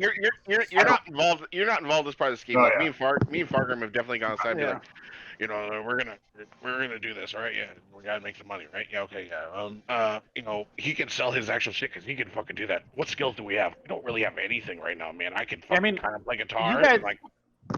You guys have basically like the like 5 of you, or the 5 of you have basically like.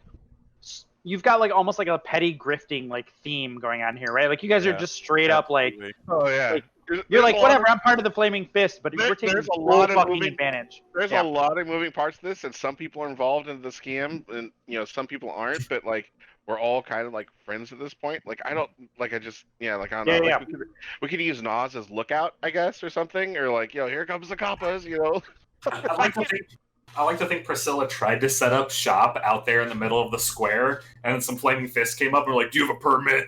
She's like, "No, I don't have a permit." And it was so much easier just to join the flaming fist than to actually get the permit. So you just join the flaming fist to open up the little shop. That's something she would do. She doesn't know how to do any of those processes. She'd just be like, whatever, just fine. I'll go with it. What if I'm part of you guys? That could be like Renee, like he's kind of like the mastermind. Like she takes a look. I was like, this would be a lot easier. If you would, just enroll. I could just take my little pittance here, and I could have my little men here distribute your goods. So everything would be okay. Understand what I'm saying, mon chéri? Which side of the law you're on? It doesn't matter. The coins flow into your pockets the same way, my friend. I love it. Perfect. There's all right. There's no responsibility whatsoever. You just report to me as your capitan, and I make sure everyone's happy. Wait, Ty's character is Elvin, right? Yeah. Yeah. With a long, narrow penis. Like and I would almost say like balls are inside. He is like naively Elvin to you guys, right? Like I think that's fair to say, Robbie, right? Like like you would take him as being like almost naively like Elvin. He would say stuff that's like outdated. I feel like even my character would make fun of your character for being naive. Dude, not even the fact that it's like it could be naively Elvin, but also too, it's just like he thinks he's getting good information from the way that we're working here. Like this is like a little grifter cell. He's like, I can't wait. He's writing all this shit down. Like this is the way this army works or whatever. They're all fucking Avon fucking like straps or some shit, and then it's all horrible information. Then when fucking shit comes to buckle, we're all like, fuck, I don't know what to do. Do you know what to do? And he's like, fucking run. All right. The greatest intelligence is the essential oils are truly essential to the functioning of the Flaming Fist. Yeah, like when the pandemic hits Baldur's Gate, the essential oil shop stays open. Like it is in fact essential. Okay, great. So why did you ask if Robbie was Elvin? Yeah. I forgot where you were going with that. Yeah. I need a face to do makeup on because that's part of my brand, and I need beautiful elven skin to do makeup on. Oh my god, that's perfect. And he's mute too, pretty much. So there you could just see it's like he's our model. Yeah, that's what I need. And people can apply like the oils and stuff to like his arm or whatever and get a nice sniff of them in case they're too scared to apply it to themselves. I might also dabble in perfume and cologne. I haven't decided yet. I'm really working on expanding my empire though, that's for sure. So Robbie, you join the Flaming Fist and you get basically approached by this super gregarious Trevor, are you human? Is that right? Half elven. Yeah, like a half elven lady. Young lady who you feel like somewhat like a kinship with until she opens her mouth and she starts like putting oils and stuff on you, right? And the only thing that you can think of is like, I guess once to leave me alone. Yeah, it's like, I guess this is fitting in, right? Like, I guess if we do this, no one will question why I'm here, maybe. But you hate it, right? Like, you secretly hate it. It's like, it's not, maybe not so secretly hate it, but you are in fact like full elven, You have like really striking features, and in fact, it does help Priscilla's business quite a bit to have like a striking pureblood elf, and it adds like credibility to sort of that. You're not interested in like any of this business empire that's going on, right? Like this is like. Well, I even know might even know that it's nonsense, all the stuff she's selling. Yeah, it's up to you whether you say it or not, but you probably. Yeah, I'm not gonna say it, but yeah. I don't think anybody in the party thinks that her cures are I mean, up to you guys to decide. It sounds to me like Zach already, like his character, like Ignar knows that they're maybe not as miraculous as they're being sold, but he doesn't give a shit because he just wants to make money. Yeah, this is all bullshit. Like Ignar can see a scam from a mile away, but I mean, still, like, you know what? I'm down because I'm part of the scam, so it's fine. You know, like, there you go. That stuff you're putting on weapons, I don't know anything. I'm not an alchemist, so I don't know how that would help. But I think you're actually doing good things. Yeah, well, your weapons smell a lot better. So, yeah. Yeah, like, I casted detect magic and nothing glowed in the room. It's a natural remedy. Okay. It's not arcane. I mean, I'm not going to say anything, but yeah, that shit's not glowing. It's a natural remedy. This high elf has a magic addiction. Perfect. So Rob, so your character Robbie Reyes ends up being like the model for like this low key grifting scheme that you're not necessarily super into. Yeah, this isn't going to become like a daily thing. Perfect. Okay. It will be. I'll chain you to a chair and I will contour the shit out of your cheekbones. If we can't eat familiars, this is gonna be the new thing. That's why. There we go. And then Naz. So Naz, you're just like desperate. So how do you fit into all this? Like you're looking for money. You join the Flaming Fist. You go to orientation with all these colorful people who are masters of their own destiny. This is like super new to you, right? Like you've never sort of been able to sort of like guide your own life. And you're surrounded by these people that have their own motivations and whatnot. So how do you fit in all this? How do you see yourself fitting into this? I guess I'd just start looking towards them for guidance on finding my own way in the world and how they went about it. So which character or characters do you think your character identifies most with? Like who is most compelling? Is it Renee because he's like the older, like battle-hardened mini protege? Yeah. One more was it stable? Is he holding Renee's pocket? Is the question I need to ask right now. Does it say? Well, would you, or you could come over with me. Would you like a glass of milk, bud? Yeah. Then you've got like the wholesome like Halfrick, right? Who's like the short, like really nice guy, like super wholesome. You've got the essential oil peddler. You've got the pirate. My eyes are saying help me. Right. Yeah. You've got like the elf who is clearly taken hostage against his will. Like who do you identify with? Like who do you kind of like attach to? I'll identify most with Renee because Renee seems to have the most sense about him to me. Yeah.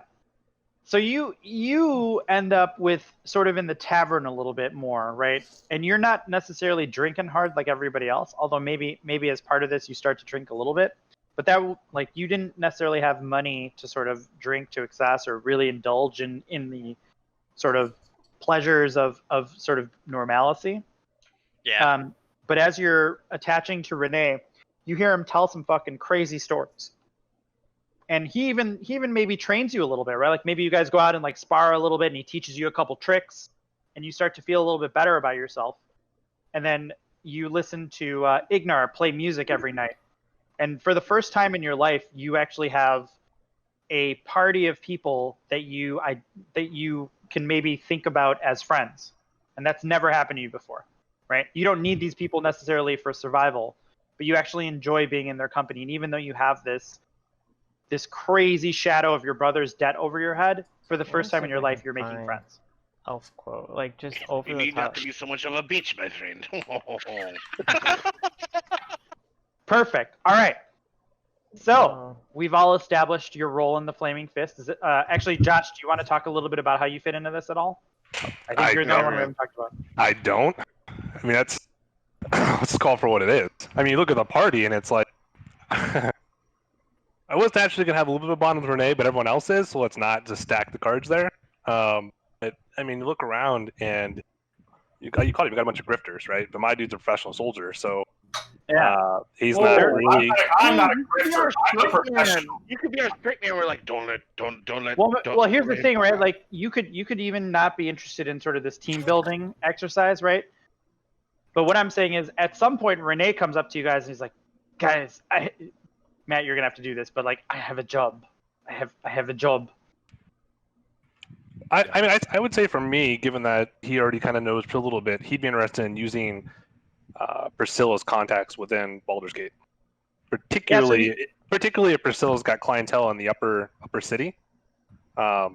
You're like mapping out the city, right? Like you're kind of like figuring out like who's what, who's where, whatnot. Well, he doesn't care about the lower city. Like he wants something from the Four Dukes, the ruling class of Baldur's Gate. So he needs to get into the upper city, which Flame and Assist is not allowed up there, I don't think, because they have their own guard up there. They kind of are. Yeah. And so I'm going to play it off that, like, well, at least his outfit of Flame Fist is not allowed up there, right? So he needs to find a way to get up to the upper city. So maybe if you want to tie something intrinsically, maybe he could be like collections, or more like a shakedown guy, like an intimidator kind of guy. For like, I'm thinking, like you're not like interested in the grifting. You are interested in like the good times, right? Like the tavern times and whatnot, like where they're hanging out and singing songs and whatnot. I feel like that would be something that Zerai would be interested in, right? He might see me taking notes of everything. Yeah, I mean, on the downside, absolutely. I mean, he's going to be a soldier, so taverns, drinking, the fun commodity there, yes. Getting in with this whole like pyramid scheme, he's probably not going to be about it. But he doesn't have to be, right? So it's not a pyramid you're looking for like though. It really works. Yeah, it's a legitimate business. Whatever nonsense is going on with this half elf, he's probably just not going to care much about. That's just. But like the camaraderie and like he understands like soldierly bonds, like fitting the Flame Fist and like being in kind of an outfit. That's natural to him because it's going to remind him a lot of being in his old unit, right? So the downtime, absolutely, right? Sitting in a tavern, sharing a table over roasted familiar legs and ale, good times. Yeah, and maybe even Zerai's thinking like a little bit like. Maybe these guys can be part of my, like, maybe I can recruit these guys, right? Like, maybe I can recruit them for the cause, or maybe they can be part of my company, or maybe they can be part of my unit. Maybe that's a little bit of what he's thinking about. Or he's collecting blackmail on all of us to turn us to, like, fucking his, mission. If you think about it that way, if he's a straight edge and he's in there to infiltrate or whatever, he's like, all right, I've inserted myself in the perfect fucking group of idiots because they're all doing shit, and if they don't fucking do what I want them to for this job, like... I'll fucking just expose all of them. Yeah. It's up to you how you want to play that. Like, you can play that like the way Zach said, or you could play that more of like a sympathetic thing, which is like maybe Baldur's Gate's not so bad, right? Like you can decide how you want to play that. You don't necessarily have to reveal like that now. a thin layer across his face, and then cool. I just walk away. I guess I'll reveal this part because it's going to matter right off the bat, right? Because you added something tonight that I didn't know of. So I guess I'll share with you guys now as like a player knowledge. My guy is from Elturel. And so that will kind of hit a theme right off the bat because when they introduce the refugees, that's going to be a pretty critical point for him, right? I didn't even know you were going to do that. So I have to think about what that's going to mean to him when you bring those in because that's going to be his people, right? Yep. So I didn't look at that changes the dynamic right off the bat for... Yeah, but that's not at this point yet, right? That'll be like when we start. Basically, so these are like the weeks kind of leading up to that event. So that necessarily hasn't happened yet, but yeah, totally agree.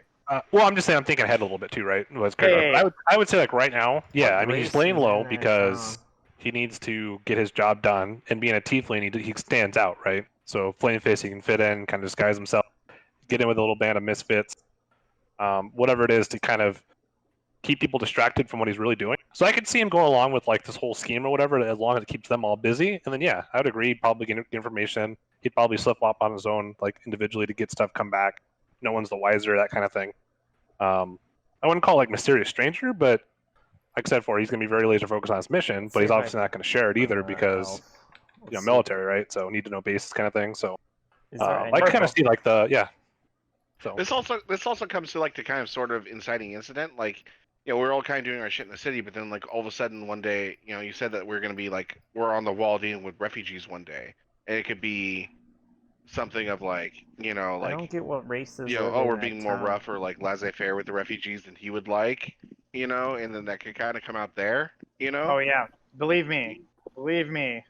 Well, I'm just saying, because I've been really good. Like the book's sitting on my desk, but I haven't fucking cracked it. So yeah, like, don't do it. I promise you, don't do it. It's not. Yeah. No, I'm just saying. But it's like as far as inciting incident goes, like it leads into him. Like could be motivation for him to be like, okay, yeah, I've gone along with these idiots, and I've kind of whatever shrugged along, and we all kind of look at him as like our straight man, of like but.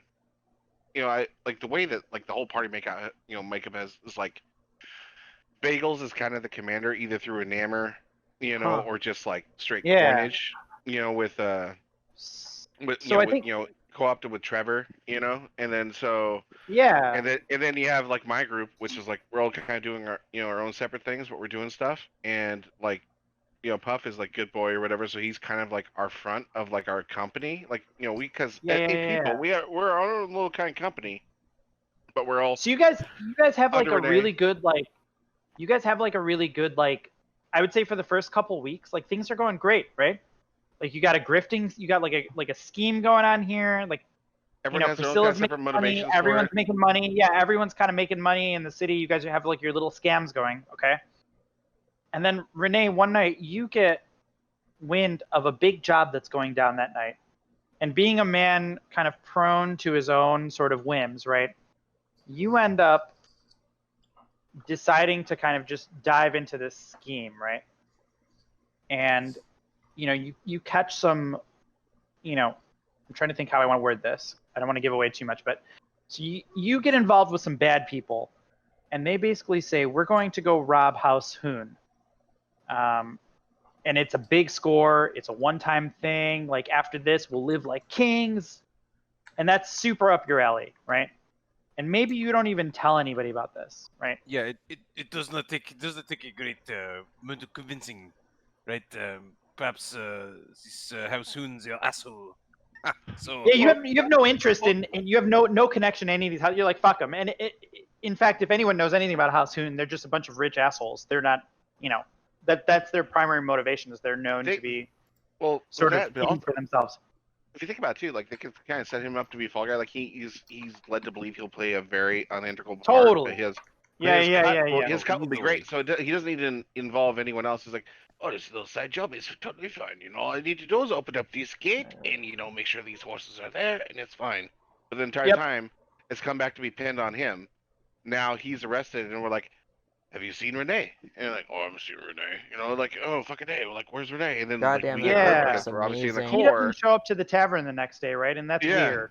Yeah, it's super. And then he doesn't show up to the tavern the next day, and that's really fucking weird. Well, not even that, but it's just like I mean. And then you guys start hearing rumors. I would say after one day. I would say after one day, like you hear rumors like, oh shit, that went down. Oh, did you hear like House Hoon got broken into? Did you hear about that? Yeah, they caught the guy. It was some crazy gnome, like some old dude. It was really, really bizarre. He was talking about the resistance. Like, clearly this is Renee, right? Like, he was talking about candy canes and like some weird shit with peppermint. Like, I don't understand. He smelled like candy. It was really bizarre. I just thought this. I would love if the reason that Renee gets caught, right? Back in my country, we have the refined peppermint oil. It's used as a explosive or this sort of thing. It doesn't work. Yeah. I've acquired the supply. I've ingratiated myself to this Mademoiselle Priscilla.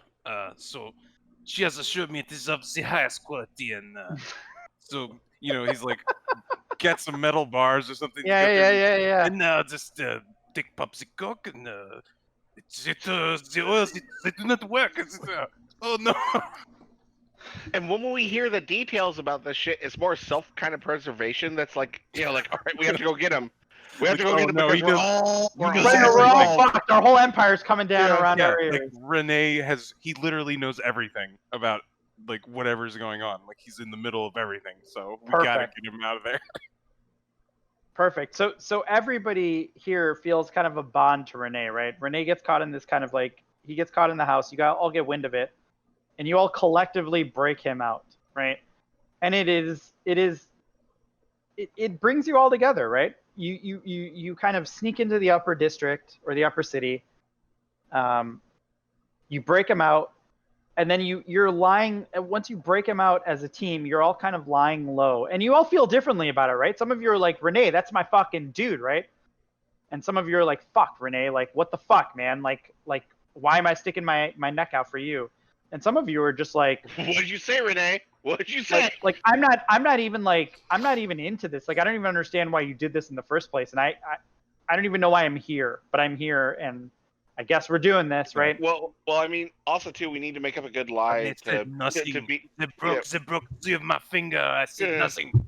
Yeah, you have to have something good for me. We need to be a Baracus fucking good boy into the fucking whole like so like we need a specific component that was needed for the escape that he made. You know, he didn't have to be on the fucking heist, but like, or I mean, it can always be like, I thought he was just like a super good dude, and I didn't think he was ever capable of this. I'm just naive, and I'm like, he got set up. Like, are we helping our friend? Yeah, I mean that's it. What you're thinking, right? That's probably it, right? You're thinking there's no way that Renee got mixed up in something bad because he's such a good person. He's never told me any stories about him doing anything bad.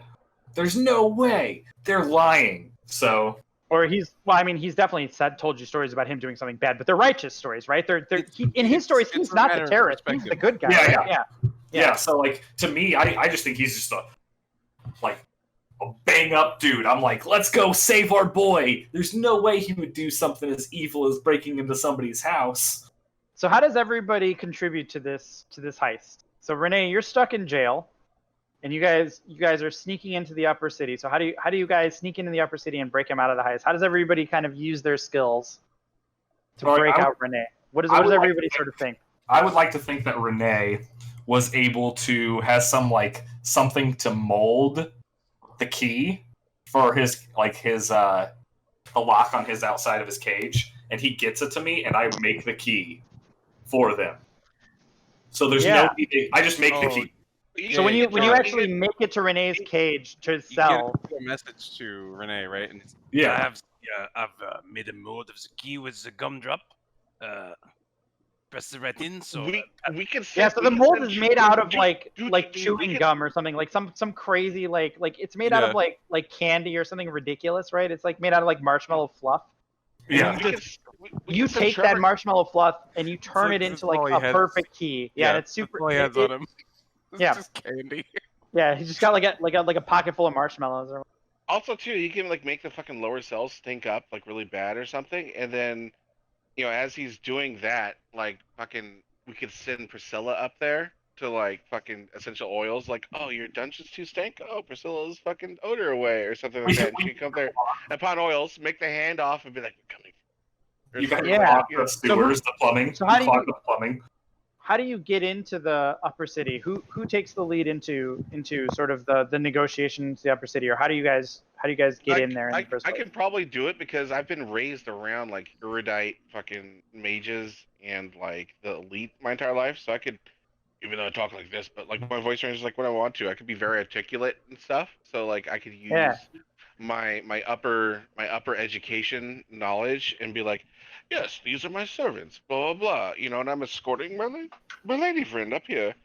So you get all dressed up. Like, you get dressed up as a noble, and you basically pass yourself off as a noble, and you're like, this is my entourage. Yeah. Like, we're just walking home. Like, it's fine. Easy no. Why are you questioning me? Blah, blah, blah, blah. And like, we could even use like Nas as a distraction or something, you know, or like, you know, be like, oh yeah, look at that fucking like thief over there. Like, look at him. He's sitting there on the side of the corner, and then like, you know, distract the guards by saying after Nas. I'm going to give everybody a chance to kind of be part of this scheme. So I'm giving everybody like an opportunity to say like what part they play in this scheme. So Matt is in the cage. Chris Puff makes the key that unlocks the cage. Okay. You sneak everybody into the upper city, Zach. So what does everybody else do? I can find him with the familiar. Perfect. So Robbie sends his cat. Ray sends his cat out, his familiar cat. He hears that it's in the upper city, and he spends about a day going through, finding out exactly where the location is, finding out exactly I just have him be a Sully's bird then. Just have him be a bird for this time. I mean, I can make him whatever animal I want. Well, cat's fine. I mean, it doesn't matter, right? If you want him to be a cat, he's a cat, right? You can't change the shape of your familiar unless you resummon it. But it depends where the prison is, because if the prison's in the sky, it's a bird. Well, it's not in the sky. It's in Baldur's Gate, right? I mean, is it in a tower with a window, or like, what are we talking for a prison? It's like a manor, right? It's like in the dungeon of a manor, okay. right? So the cat can get in. A bird probably would.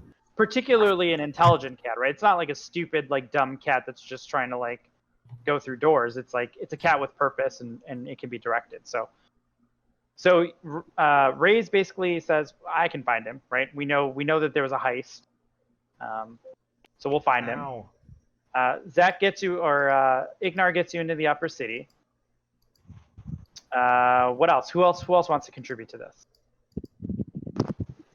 So he made a mold of the key. Is that what we're saying? Like the fourth? Yeah.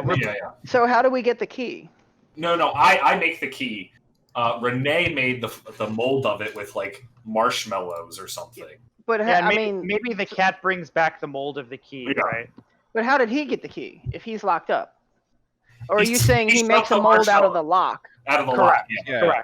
Correct. Like he shoves it in there and pulls it out and gives it to the cat or something. It's the old trick of la resistance. You take the gumdrop, you chew it in the mouth, heat up, stick in the lock, make a perfect mold. Easy. You see the cat face palm because I'm using its senses. Like, Jesus Christ. Yeah.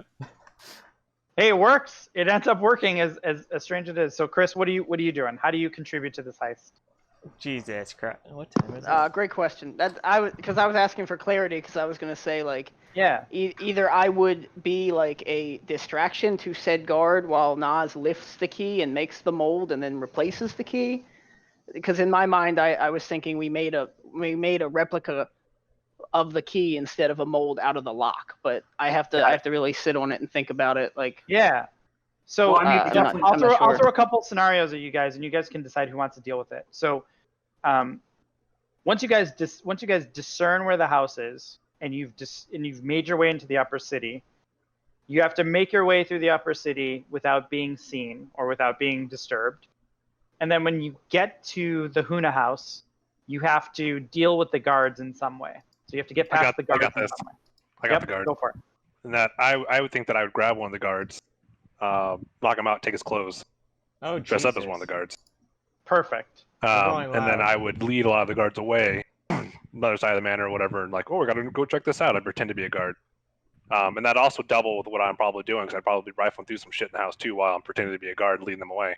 Perfect. I'd double with like whatever I'm looking for in that house. I'll take the guards with me. Yep. So if somebody can get us to the house, I'll take care of the guards. So Josh, when you get to the house, you're gonna knock out one of the guards, and you're gonna dress up like a guard, and you're gonna distract the guards essentially to let everybody get in. Perfect. Yep.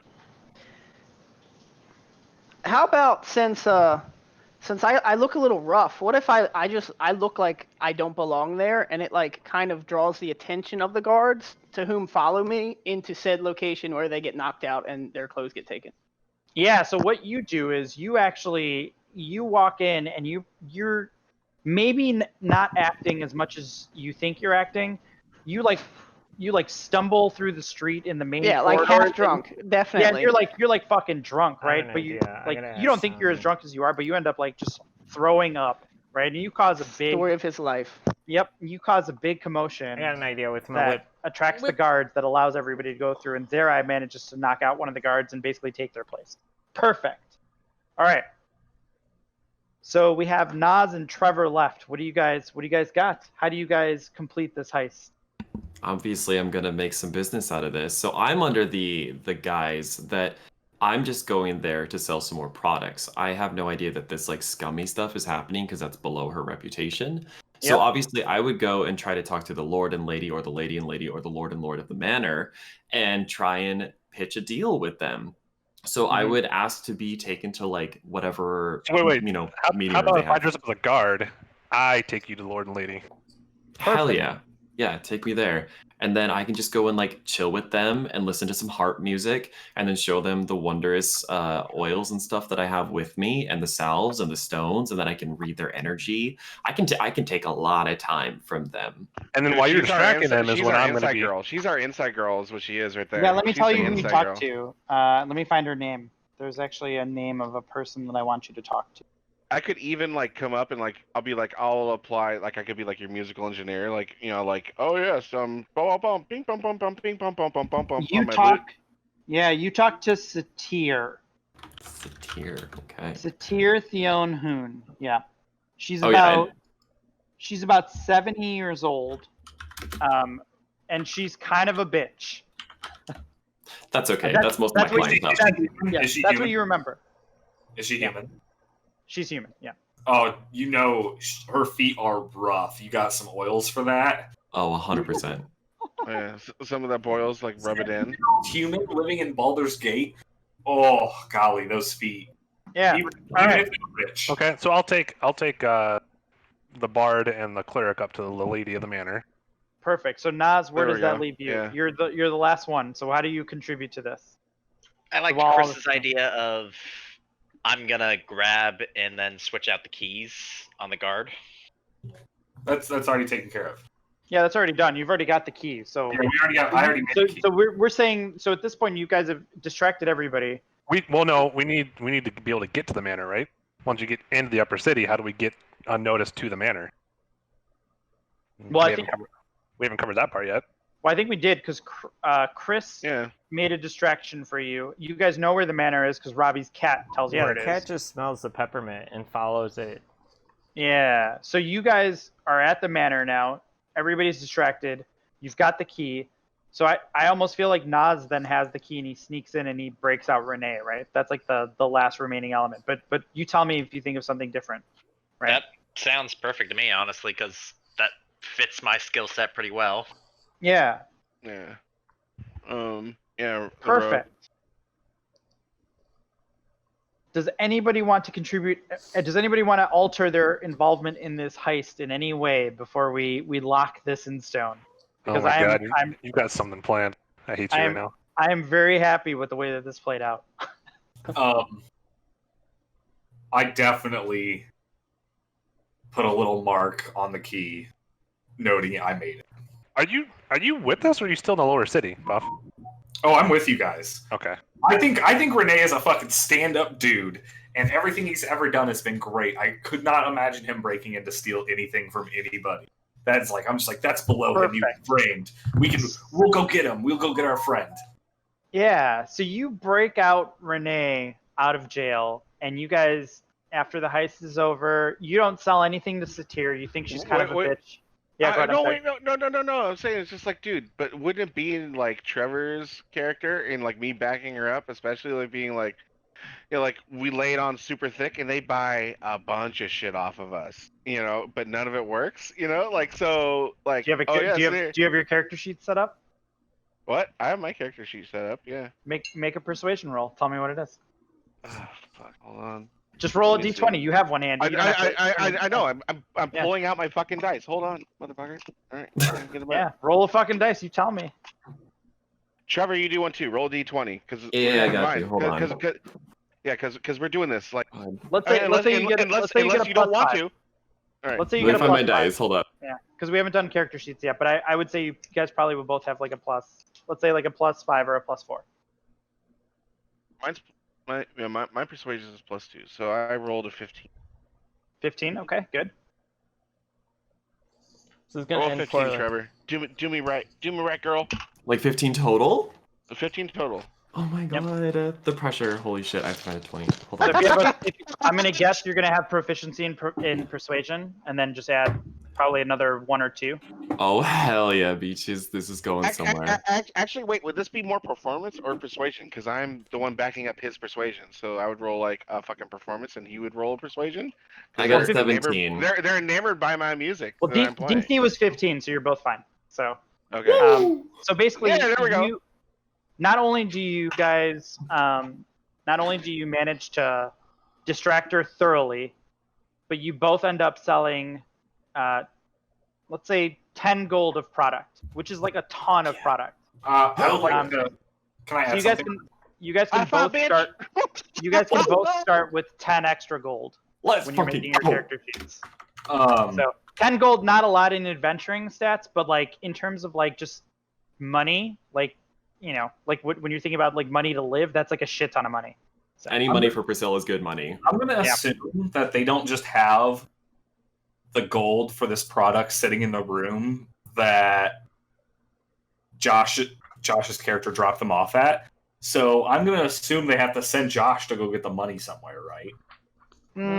10 gold is like pocket change for the Hoons. But I mean, really but they're just chilling in their house. I was kind of thinking like most lords ladies don't want their guards around. Like, oh, we'll take our business, thank you, whatever, go away. So I was going to be like dismissed, and I was going to go like. You're like watching. You're like doing like a lookout thing, right? So sort of. I wanted to like sneak away and like, get whatever they had that I wanted, right? He's outside the door. Plus, too, he's not like familiar to them either. So you have to think about that. They're gonna like, yes, go outside, little man. Yeah. So Josh, when you're with the guards, you don't know what they're talking about, but you hear them say something like, "Safe. Yeah, it's safe. Everything's fine. Don't worry about it. It's cool. Everything's fine." All right. Swimming blade on here. And that's it. So you get the sense that there's something important in that manor that those guards are guarding. Swimming blade go on me or them. Oh, we're doing this right now? Well, that's it, right? The heist is over. I'm just saying that you got the sense that there was something. Let me think about this. Actually, let me retcon that a little bit. So what you hear is he pilfering through shit now? Or yeah. What you hear is not actually is it safe. You hear more. They're gonna have our ass if something else gets stolen this week. That's what you hear. So the guards are on like super high alert because apparently something important got stolen earlier in that week. That's what you hear. I don't know. And that's it. So you guys sell your product to to Sativa, Serena. What the hell was her name? Sativa. Satir, I think. Satir, yeah, that's it. Satir. You sell your product to Satir. You break out Renee. You make it back to the Flaming Fist barracks, and you guys are basically laying low for a couple days before the refugee crisis breaks out, and that's where we'll end, and we'll start our next session. Yay. Perfect. Can I do like mage armor? Everybody good with that? Hell yeah. Absolutely. All right. Well, thanks for playing that out with me. I hope you all had fun. If you guys want to stick around and roll characters or just start making character sheets, we can get that going. If you want to connect to my fantasy grounds, we can also get that going. If you have to leave, feel free. That's cool too. I reckon we'll start do you guys want to do our first session on the 4th? Do people have plans on the 4th, or do you want to start on the 11th? Sorry, not the 4th, the 5th. Sorry, the 5th. Sorry, not the 5th, the 28th. Do you want to start on the 28th or the 5th? I'd rather do the 5th. Personally. Anyone disagree with the 5th? Anyone want to do it sooner? I'd like to do it sooner. I vote for the 5th. All you say 5th. Because I will not be here the 5th. 1, 2, 3, 4, 5, 5th. Wait, you said you'd prefer to do it on the 5th, or you said you'd prefer to do it earlier? Who? You. What did you say? Would like to do it earlier. I won't be here the 5th. He can't physically be here the 5th. Chris, can you do the 28th, and then we'll take the 5th off? Is that okay? I mean, I can, but like, I cannot guarantee any strong level of mental competence.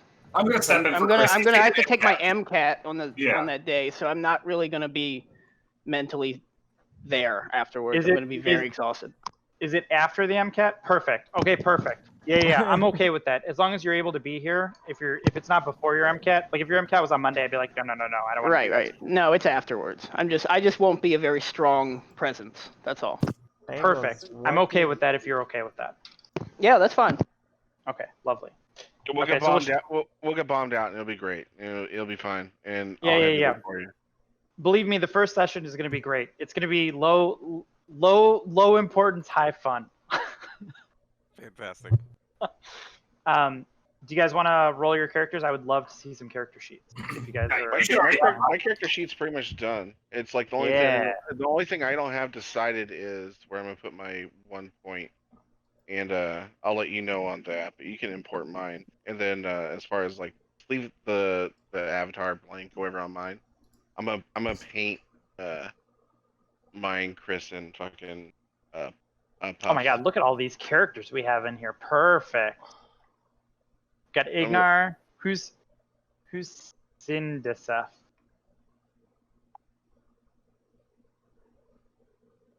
A character that somebody was making as a part of it. I don't know who this is. Whose character is this? Is this in Ty's Menagerie? Oh, that's mine. This is your character. Is this where you're playing? Yeah, I'll change the name in a bit.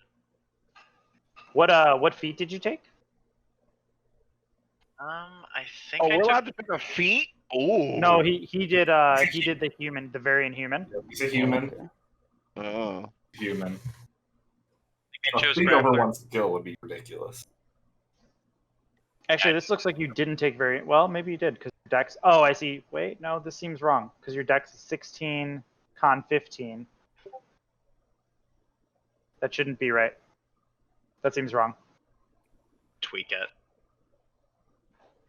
You can set it to just use standard array, like instead of entering the. Yeah, you just pick standard array, and it'll be like where you want to assign your scores. Right. So.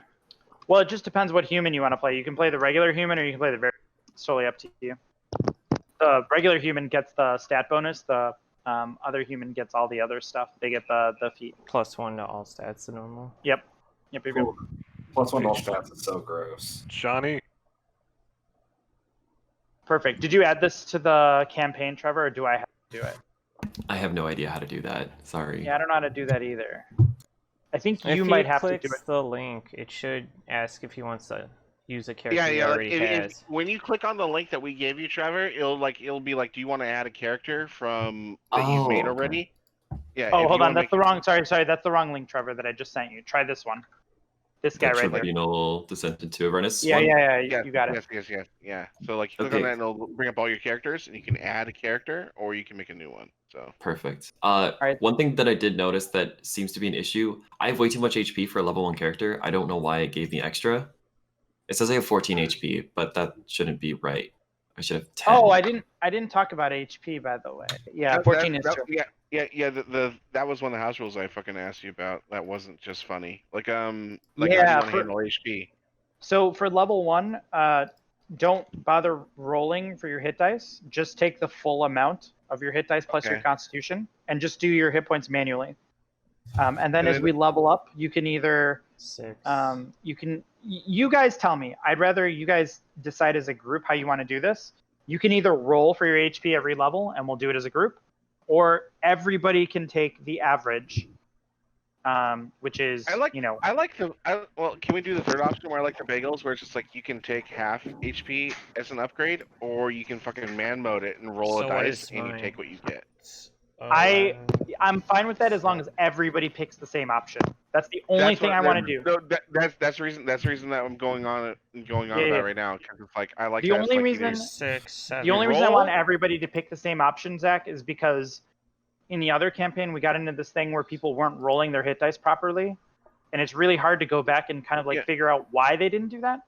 Yeah, no. I totally understand what you're saying. That's the reason I'm saying this now at session 0. Yeah. Like how we're gonna handle things. And it's like I like bagels, where it's just like, all right, you can be a bitch and just take your average hit dice. Take the average, take the average plus your con, or you can roll and re-roll once. Or you can fucking gamble, boys, and fucking roll your fucking shit. And it's just like, and it leaves the option for you too. It's like, well, I fucked myself like 2 times now gambling, so I'm just gonna take the average because I'm behind. So well, I'm here to roll dice, bitches. So no, it's you guys decide. Either you all roll every time, or you always take the average. That's how we're gonna do it. It's up to you, however you want to do it. Oh, really? But we're not doing the bagels. Okay. Yeah, nope. But if you do roll, if you guys do roll, you can re-roll ones. I'm rolling. I say roll.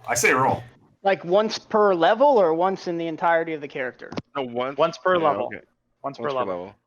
Yeah, dude, that's super good. When you re-roll once per level, are you taking the second roll no matter what, or the highest? If it's a 1 on your second roll, you can re-roll that 1 again. You never get 1. Okay. Then yeah, fine. I'm gonna roll. I'm down for rolling. Let's roll. And also, you know, I like to place a stipulation that like you have to roll in fantasy grounds where we can all see it. Agreed. I don't want to do like I don't want to do like blind rolls and be like, oh no, totally, I got maxed the entire time or like 1 under. Why did it give me 7? Fuck, now? Hester getting 4 health going from level 3 to 4. Okay, 4 health. Is everyone okay with that? Does anyone disagree with that? So, all right, I just want to understand my 2 options. Is either we roll whatever our hit points per level is listed in the player's handbook, or we take half that, or do we take the fixed amount that's listed in the player's handbook? You take the fixed amount. So for you, a 1d8 would be a 5. You'd get 5 every time. Yeah. Okay. That's what Beyond does, right? They just do the average. I'm sorry, Robbie. You can never roll a 1. That's the thing. It's like if you roll a 1, like you're allowed to re-roll it until you don't get a 1. So. Correct. I think So. I mean, just so you guys understand, statistically, they're both the same. Yeah, it's identical. Yeah, it's statistically identical. Yeah, some of us have worse luck with dice than others. I'm just. I just want to roll so bad, so I say roll. Yeah, I like the everyone rolls all hit die. It's great. Me too. Fan. Trevor, you good? Yeah, absolutely. All right. I don't want this. All right, so my gift to you for your first Josh, level, Are you good? Anybody else not good right now with it? I mean, I have the smaller hit die, right? Yeah, please. I mean, Ty, we've already removed your handicap, so eventually you're gonna fucking do law of averages and not roll a 1 and get something else. So. Dude, you get a reroll once. Every but I'm time gonna you roll a your 2 every level, and then like the wind's gonna blow, and I'm gonna explode. Okay. No, wait. Okay, so here's the thing. Also, if you re-roll those dice, and it's lower than the first roll that you had, are you allowed to take the fucking first roll? Well, it won't work. The only time you re-roll is if it's a 1. Yeah. Can so there the would never wizard be a just time when take it's fixed? Well, no. You said you're allowed to re-roll it once or whatever, but like if it's a 1, you can re-roll it again if it's your second roll. Are we No. You can only re-roll once. You can't have 1s. Okay. The way you were saying it said you can re-roll once. Yeah. Oh, you were I'm saying sorry. 1, 2. Yeah. No, that's why it was where it's like, okay, I roll this, but like, you can re-roll it if you want to. You can re-roll a value of 1 anytime you roll a value of 1. So if you roll a 1, you re-roll. And then if you re-roll a 1, then you can re-roll that as well. So you can never be stuck with a 1. But if you, like Robbie said, if he just rolls like a series of 2s, then I mean that sucks, but that's just how it works. Yeah. But I mean at the same time too though, Robbie doesn't roll 2s, he rolls 1s. So then after that he always rolls like 15. So correct. It's fine for Robbie. This is like we just fucking Robbie proofed it. So there you go. No, I'm just gonna get 2s forever, and I'm gonna die. I personally am probably in Ty's corner and would prefer the fixed. I mean, based my hit on my die is understanding smaller of the than rules. everyone's, right? What's that? Don't I have the smallest hit die out of everyone? Here, hold on. I'll make a straw poll really fast. Honest, so real talk though, the people that have lower hit die should get a greater say in this discussion. Isn't that just me though? Aren't I the only one with a D6? That's what I'm saying. I mean, yeah, I have a D8. You're probably the lower one. Yeah, so can I just have us. fixed as a D6 so I don't curse myself every level? Robbie, do you have Mordekainen's on D&D Beyond? Josh is using an option in Mordekainen's. But if not, it's no big. No, I just have the Shadow Elves. Okay. Yeah, don't worry about it, Josh. Just adjust your stats manually. Okay, all right. So what about this? What if only for Ty? I just want fixed. Only takes a 3 every time. If you don't want to roll, you can take exactly half. You only take 3. Isn't that fixed? That's all I want. I don't. What would you take normally? A 4? Like what is it? You want to take fixed 6 every time? Yeah. No. What? That's like super counter to what the rest of us want to do. You have to meet us halfway somewhere. I mean, what would the player's handbook give you as your fixed for a wizard? Half your hit 4. die. 4. So if it's a D6, 4? you get 4. Yeah, you get 4. Okay. I mean, like, I don't know. Like, Which I mean, it's not half. That's why. It is half. It's half rounded the up. value. It starts at 1, right? So half of the half expected value of a 6 is 3.5. Which Right, D&D Online. Oh, D&D okay, Online. okay, fair enough. D&D Online straw pal. Like, D&D it's Online straw stupid. pal. Like, okay. I mean, Ty's point is valid though. If his It hit is die is valid. lower, he honestly has a good point, and we should take it into consideration. Well, I know it's fine. State that again. What is the? He just has a valid point. He has lower hit die, but I mean the whole thing is like we all can roll shitty. We're all willing to take that risk. But right? your shitty isn't as bad as my shitty. If I roll a back 2, to it's the back. same thing as you rolling a 2. What do you mean though? Your shitty is not as bad as my shitty. Because my range is going to be smaller, right? So I'm inside. That actually means you're less. Your shitty's better than his shitty, right? Yeah. In like, that case, you have a smaller chance to deviate from your expected average range. Exactly. But yeah, I mean, I feel like his total could get bigger. It's not. Like if you the worst roll that you can get is 2 points less than the average, like the value you would get normally, but like the worst I can get is 6 points less than the average, or 5 points less than the average. Yep. I mean, I think I get fucked here. I mean, I don't. Yeah, I guess we'll do whatever. I'm just worried because, like, con, if you factor that in, like, I just feel like there could be a big swing. Yeah, we're fucking tied. Holy shit! It's 3 and 3. Yeah, there's 8 people. Two more votes. 2 more people to vote. Yeah. It does make having a high constitution more important. Right. So I have Which a is always small important. die It's like and Diablo. small con. One more vote. If we're trying to metagame the shit out of it, heavy RP campaigns Constitution will be really important. 4 votes. 1 person has not voted on this. No, it's in. It's in. It's 5-3 in favor of the rolls. All right, we're rolling. We're rolling, boys. Okay. Stupid. Rolling. Sounds good. No, listen, there's no wrong answer here. But you guys can either lose big or you can win big. You know, if your con dice sucks, maybe you can make a deal with the devil to re-roll some of those hit dice. There you go. Right there. Yeah, I don't know. There you go. I don't know. It's okay. Just putting it out there. I don't know why I keep saying devils. Who knows? Why would you even think there are devils in this campaign? Let's look at everyone's like, you're in con. Baldur's Gate. Why would there be Yeah, devils? right. This is about the stories of the Queen. Higher con. This is a cop Higher focused con. campaign. Right. This is like CSI Higher Baldur's con. Gate is what Yeah, this exactly. is. Higher con. They all have higher con than me. Like, I don't. Cool. It's All right. gross. Well, that's all I had planned for session 0. You guys, if you want to make your character sheets, assign them to the campaign. We'll do our first session a week from today. I'm like so fucking excited. Once you guys get your characters in, we could do the Fantasy Grounds thing. If you guys have Fantasy Grounds installed, do you want to do the connection now, Zach? Like, should we do that now or should I do that before? Like, what's your? I would do that one person. Yeah, like do some now. But first thing you need to do is make sure you do your connection test to make sure people it doesn't come up as a fail, because you might have to do some port forwarding on your router to make sure people can connect to you. Because I know I've had to do that.